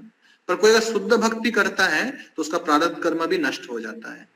समझ में आ रहा है? पर कोई अगर भक्ति नहीं करता है तो वो जितना जन्म लेगा, हर जन्म में उसको प्रारब्ध कर्म भोगना ही पड़ेगा। और जो इसमें बता रहा है गीता में कि जन्म मृत्यु जरा व्याधि, जितने भी अमीर घर में जन्म ले या गरीब घर में जन्म ले, जन्म मृत्यु जरा व्याधि का जो कष्ट है वो हमेशा उसको झेलना ही पड़ता है। इसलिए कोई अगर सोचेगा कि भक्ति नहीं भी करेंगे, हम तो अच्छा कार्य करेंगे तो मेरे को अच्छे घर में तो जन्म मिलेगा ही, हम ब्राह्मण का काम अच्छा से करेंगे तो नेक्स्ट जन्म में भी ब्राह्मण का शरीर मिलेगा, वो सही है। पर उसके साथ साथ आपको प्रारब्ध कर्म भी भोगना पड़ेगा और जन्म मृत्यु जरा व्याधि भी भोगना पड़ेगा। तो आप इस संसार से कभी बाहर निकल नहीं पाएंगे, जन्म मृत्यु का इससे बाहर नहीं निकल पाएंगे, ये है। पर भक्ति करने से क्या, आप नीचे कुल में भी आपका जन्म होता है, चंडाल के कुल में भी अगर जन्म होता है तो आपका भक्ति नष्ट नहीं होगा। और शास्त्र में तो बोल रही है अहो बतचो सपचतो गरियान यद जीवाग्रे वर्तते नाम। तो जिसका जीवा में हरि नाम है वो चंडाल होने से भी क्या प्रॉब्लम है, वो ब्राह्मण से भी श्रेष्ठ है। ओके प्रभु। और किसका प्रश्न है? हरे कृष्ण। हरे कृष्णा। क्लास कुछ अलग प्रश्न है, पूछ सकते हैं? हाँ माता जी पूछिए। बोले क्या, जो सुबह में हम बहुत श्रद्धा से उठते हैं भगवान के जप का आनंद लेने के लिए, लेकिन हमें जो निद्रा है वो परेशान करता है। जब हम भगवान के रस का आनंद लेने के लिए दिमाग को एकाग्र करते हैं, केंद्रित करते हैं दिमाग को, तो हमें आलस आ जाता है। वो भगवान के रस का आनंद लेने में हमें डिस्टर्ब करता है। तो ऐसा क्यों होता है? हमें उधर जाने से रोकता है नींद। देखिए पहला चीज है कि जो आप बोले कि रस लेने से रोकता है, तो प्रभुपाद जी तो बोलते हैं कि जो हम लोग जप करते हैं तो हमारा मतलब कॉन्शियसनेस ऐसा होना चाहिए कि हम लोग जप कर रहे हैं और कान से सुन रहे हैं। मतलब कृष्णा इज द एंजॉयर, है कि नहीं? कृष्णा एंजॉय भोक्ताराम यज्ञ तपसाम सर्वलोक महेश्वरम सूर्यम सर्वभूतानाम ज्ञात्वा माम शांति मृच्छति। तो शांति प्राप्त करने का रहस्य यही है कि जब हम लोग समझ लेंगे कृष्ण भोक्ता है और हम लोग जो जप कर रहे हैं वो अपने प्रसन्नता को छोड़ के कृष्ण का प्रसन्नता के लिए जप कर रहे हैं, तो क्या होगा फिर? आपको रस नहीं मिल रहा है ये चिंता आपको नहीं होगा। आपको सिर्फ जप करना है और उसको श्रवण करना है। पर कृष्ण नाम का इतना पोटेंसी है कि आप कृष्ण को आनंद देने के लिए जप करेंगे पर आपको भी उतना ही आनंद मिलेगा। जैसे जो सर्वेंट होता है, सर्वेंट जब कोई मालिक को सेवा करता है तो वो मालिक का प्रसन्नता के लिए सेवा करता है, पर वो सेवा करके जितना आनंद वो मालिक को देता है उतना आनंद उसको भी प्राप्त होता है वो सेवा करने के माध्यम से। उसी तरह से कोई अगर प्योर हार्ट शुद्ध चित्त से अगर भगवान का सेवा करता है, भगवान के नाम का जप करता है, तो उसको उससे आनंद प्राप्त होगा। तभी प्रश्न है कि जो हमारे निद्रा के कारण हम लोग जप नहीं कर पाते हैं, तो इसका एक कारण है कि मतलब जब हमारे अंदर तमोगुण का प्रभाव बढ़ता है तो फिर निद्रा, जैसे निद्रा, आलस्य, प्रमाद, ये तीन चीज किसका सिम्टम है? तमोगुण का सिम्टम है। तो किसी को अगर निद्रा बहुत ज्यादा डिस्टर्ब कर रहा है तो कहीं ना कहीं तमोगुण का जो इफेक्ट है, तमोगुण का प्रभाव उसके जीवन में बढ़ रहा है। तो उसको देखना चाहिए कि तमोगुण का प्रभाव क्यों बढ़ रहा है। बहुत समय हम लोग क्या करते हैं कि कुछ ऐसा कुछ वीडियो देखते हैं यूट्यूब में जिससे हमको हमारा श्रद्धा कम हो जाता है, भक्ति में हरि नाम के प्रति श्रद्धा कम हो जाता है। अगर आप सोचिए अभी जैसे यूट्यूब में बहुत सारे साधु, बहुत सारे बाबा, अलग अलग संप्रदाय के लोग अलग अलग चीज लेक्चर देते हैं, तब कोई बोलेगा आपको ये नाम का जप करना चाहिए, कोई बोलेगा इस नाम का जप करना चाहिए। तो आप अगर सुनेंगे तो फिर आपको हरि नाम के ऊपर श्रद्धा कम हो जाएगा। आपको लगेगा कि हम क्या हरि नाम कर रहे हैं, क्या सही नाम है, ना दूसरा नाम ज्यादा इंपॉर्टेंट है, या उधर आपको अलग प्रोसेस बता सकता है, इधर आपको अलग प्रोसेस। इससे क्या होता है, बहुत समय हमारा श्रद्धा चला जाता है। और दूसरा चीज है कि हम लोग अगर अपना माइंड को भौतिक चीज में ज्यादा दे देते हैं, खान पान में, टीवी देखने में, क्रिकेट देखने में, तो फिर हमारा जो भक्ति करने का जो उत्साह है वो कम हो जाता है। ये दो चीज हुआ। तो इसके लिए हम लोग क्या करना चाहिए, हम लोगों को प्रभुपाद का बुक रीडिंग सबसे दवा की तरह काम करता है। कभी भी अगर आपका उत्साह कम होता है, सबसे ये है, प्रभुपाद जी बोलते हैं कि कभी भी अगर कोई का उत्साह कम होता है तो उसको प्रभुपाद का किताब थोड़ा लंबे समय तक रीडिंग करना चाहिए। ऐसा नहीं कि 15 मिनट 20 मिनट नहीं, थोड़ा 1 घंटा अच्छा से पढ़िए प्रभुपाद का किताब। प्रभुपाद का किताब अगर पढ़ेंगे तो फिर आपका जो खोया हुआ उत्साह है वो आपको वापस मिलेगा। क्योंकि प्रभुपाद का बुक पढ़ेंगे ना तो आपको पता चलेगा कि इसी जन्म में भगवत धाम जाने का कितना अर्जेंसी है, मतलब कितना अर्जेंट है कि हम लोग इसी जन्म में भगवत धाम चले जाएं, कितना अर्जेंट है भक्ति करना। तो प्रभुपाद जी का किताब में पूरी तरह से प्रभुपाद उसको बार बार उसको हिट करते हैं कि कैसे भक्ति करना बहुत इंपॉर्टेंट है, कैसे भक्ति करना इंपॉर्टेंट है, कैसे 16 माला का जाप करना इंपॉर्टेंट है। और आप प्रभुपाद का जो लाइफ स्टोरी पढ़ेंगे, कैसे कुंभ मेला में जब कोई उठ नहीं पा रहा था तो प्रभुपाद जी खुद 4 बजे उठ के ठंडे पानी से स्नान करके मंगल आरती के लिए आ गए। 70 साल के प्रभुपाद जी थे, 70 साल से भी ज्यादा, ठंडे पानी में, वो भी कुंभ में 0 डिग्री से भी कम टेम्परेचर था। तो इसका मतलब क्या, मतलब ये इम्पोर्टेंट है बहुत, सुबह उठना, जप करना, ये इम्पोर्टेंट जब हम लोग को समझ में आ जाएगा तो फिर हम लोग को उतना मतलब आलस नहीं सताएगा। इम्पोर्टेंट समझना पड़ेगा कि क्यों उठना क्या जरूरी है, भक्ति करना क्या इम्पोर्टेंट है, और वो डिटर्मिनेशन प्रभुपाद के किताब पढ़ने से ही आएगा। इसलिए प्रभुपाद का किताब पढ़ना बहुत बहुत इम्पोर्टेंट है। जो भी मतलब ग्रंथ अध्ययन नहीं करते हैं, प्रभुपाद का ग्रंथ पढ़ना बहुत इम्पोर्टेंट है। और ये मतलब मस्ट है, मतलब ऐसा नहीं कि ऑप्शन नहीं है कि मन हुआ तो पढ़ेंगे नहीं तो नहीं पढ़ेंगे, हम तो हरिनाम कर रही हैं। तो प्रभुपाद के ग्रंथ के बिना हरिनाम भी इफेक्टिव नहीं होगा। कि प्रभुपाद बोल रहे हैं कि जब तक मेरा ग्रंथ रहेगा, इस ग्रंथ के माध्यम से मेरा इंस्ट्रक्शन आपके पास पहुंचता रहेगा। तो प्रभुपाद का जो ग्रंथ है वो प्रभुपाद से अभिन्न है। मतलब प्रभुपाद का तो संग हम लोग को नहीं मिल पा रहा है, प्रभुपाद तो परम शुद्ध भक्त है। तो प्रभुपाद के शिष्य लोगों को प्रभुपाद का डायरेक्ट संग मिला है, पर हम लोगों को प्रभुपाद का डायरेक्ट संग नहीं मिला है। तो वो प्रभुपाद का जो संग है वो इस भगवत गीता, प्रभुपाद के जो ग्रंथ है उसको पढ़ने के माध्यम से हम लोग को मिला। इसलिए ग्रंथ मतलब हम मेरे लाइफ से मतलब हम देखे हैं कि जब भी मेरा उत्साह डाउन होता है तो हम प्रभुपाद का अगर बुक पढ़ते हैं अच्छे से, भागवतम हुआ या भगवत गीता हुआ, या प्रभुपाद के जो शिष्य का जो लाइफ स्टोरी है, प्रभुपाद के जो शिष्य हैं जैसे गुरु महाराज हुए, भक्ति चारू स्वामी महाराज, या और भी बहुत सारे प्रभुपाद के जो शिष्य है जिन्होंने प्रभुपाद के साथ अपना जीवन कैसे वो भक्ति में आए, कैसे अलग अलग समस्या के बाद भी वो भक्ति किए, तो वो सब जब पढ़ते हैं तो मेरा जितना भी मतलब समस्या है वो ऑटोमेटिक दूर हो जाता है और हमें को और उत्साह मिलता है अच्छा से भक्ति करने के लिए, सुबह उठ के जप करने के लिए। समझ में आ रहा है माता जी? यस गुरुजी। तो ये सब मन का खेला है और कुछ नहीं। डिफिकल्टी सब एक्चुअली मन का ही सब कुछ मतलब रचा हुआ सब कुछ है। इसलिए मन को जो जीत लेगा वो सब कुछ मतलब जीत लेगा। समझ रहे ना?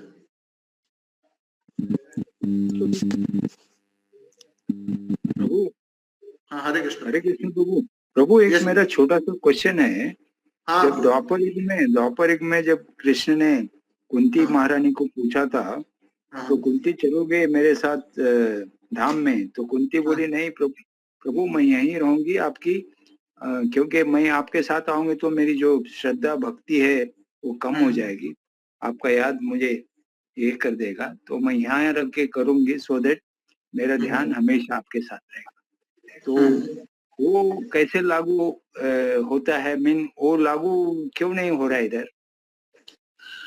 देखिए एक तो स्टेज है अंडरस्टैंडिंग का कि हम लोग जब भक्ति करते हैं तो हम लोग को होना चाहिए कि हम लोग को ये जो भौतिक जगत का जो भी बिजनेस है उसको खत्म करके इसी जन्म में भगवत धाम चले जाना चाहिए।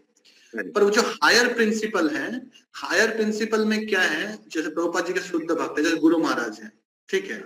अभी बोलिए गुरु महाराज का जब 2008 में स्ट्रोक हुआ था तो उनका लगभग उनका शरीर खत्म हो चुका था, वो भगवत धाम चले गए थे, ठीक है, भगवत धाम चले गए थे। वहां पे अभी व्यास पूजन बता रहा था कि वो विष्णु जी से भी वो मिले, और विष्णु जी के भी जाके गुरु महाराज पूछते हैं कि वेयर इज कृष्णा, कृष्णा कहाँ पे है, और फिर उधर जाके वो कृष्ण से प्रार्थना करते हैं कि मेरे को फिर से वापस भेज दीजिए, मेरे गुरु का ड्यूटी अभी बाकी है। समझ में आ रहा है? तो जो शुद्ध भक्त होता है, वैष्णवेर क्रिया मुद्रा विज्ञाना बुझाए, जो शुद्ध भक्त का जो कार्य है वो मतलब हमारे जैसे इंसान को समझना बहुत मुश्किल है। हालांकि गुरु महाराज खुद ही प्रीचिंग कर रहे हैं कि ऐसे भक्ति करो कि इसी जीवन में भगवत धाम चले जाओ, मृत्यु के बाद फिर से यहाँ पे आना ना पड़े, ये भौतिक जगत दुख का सागर है। पर वही गुरु महाराज क्या कर रहे हैं, इसी भौतिक जगत में रह रहे हैं।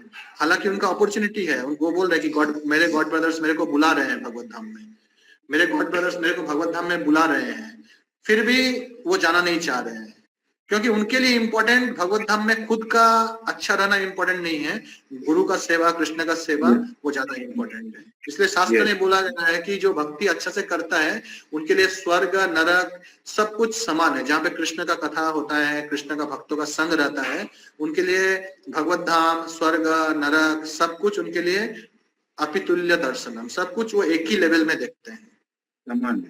पर हम लोग उनका नकल नहीं कर सकते हैं, कुंती महारानी इन लोग जैसे या गुरु महाराज इनका, क्योंकि उनका अलग संबंध है कृष्ण के साथ, और उन लोग ऐसा जो स्टेटमेंट देते हैं वो कुछ कॉन्टेक्स्ट में देते हैं। समझ में आ रहा है? उसको हम लोग जनरलाइज नहीं कर सकते हैं कि वो सबके लिए एप्लीकेबल वो स्टेटमेंट नहीं होगा। अच्छा अच्छा करेक्ट करेक्ट इसलिए हम लोग को जो हमारे जो आचार्य जो से बोल रहे हैं, जो पद्धति बोल रहे हैं, उसको फॉलो करते हुए हमको भक्ति करना चाहिए। हरे कृष्ण। हरे कृष्ण धन्यवाद। क्लियर हुआ प्रभु क्वेश्चन में आंसर? या ओके,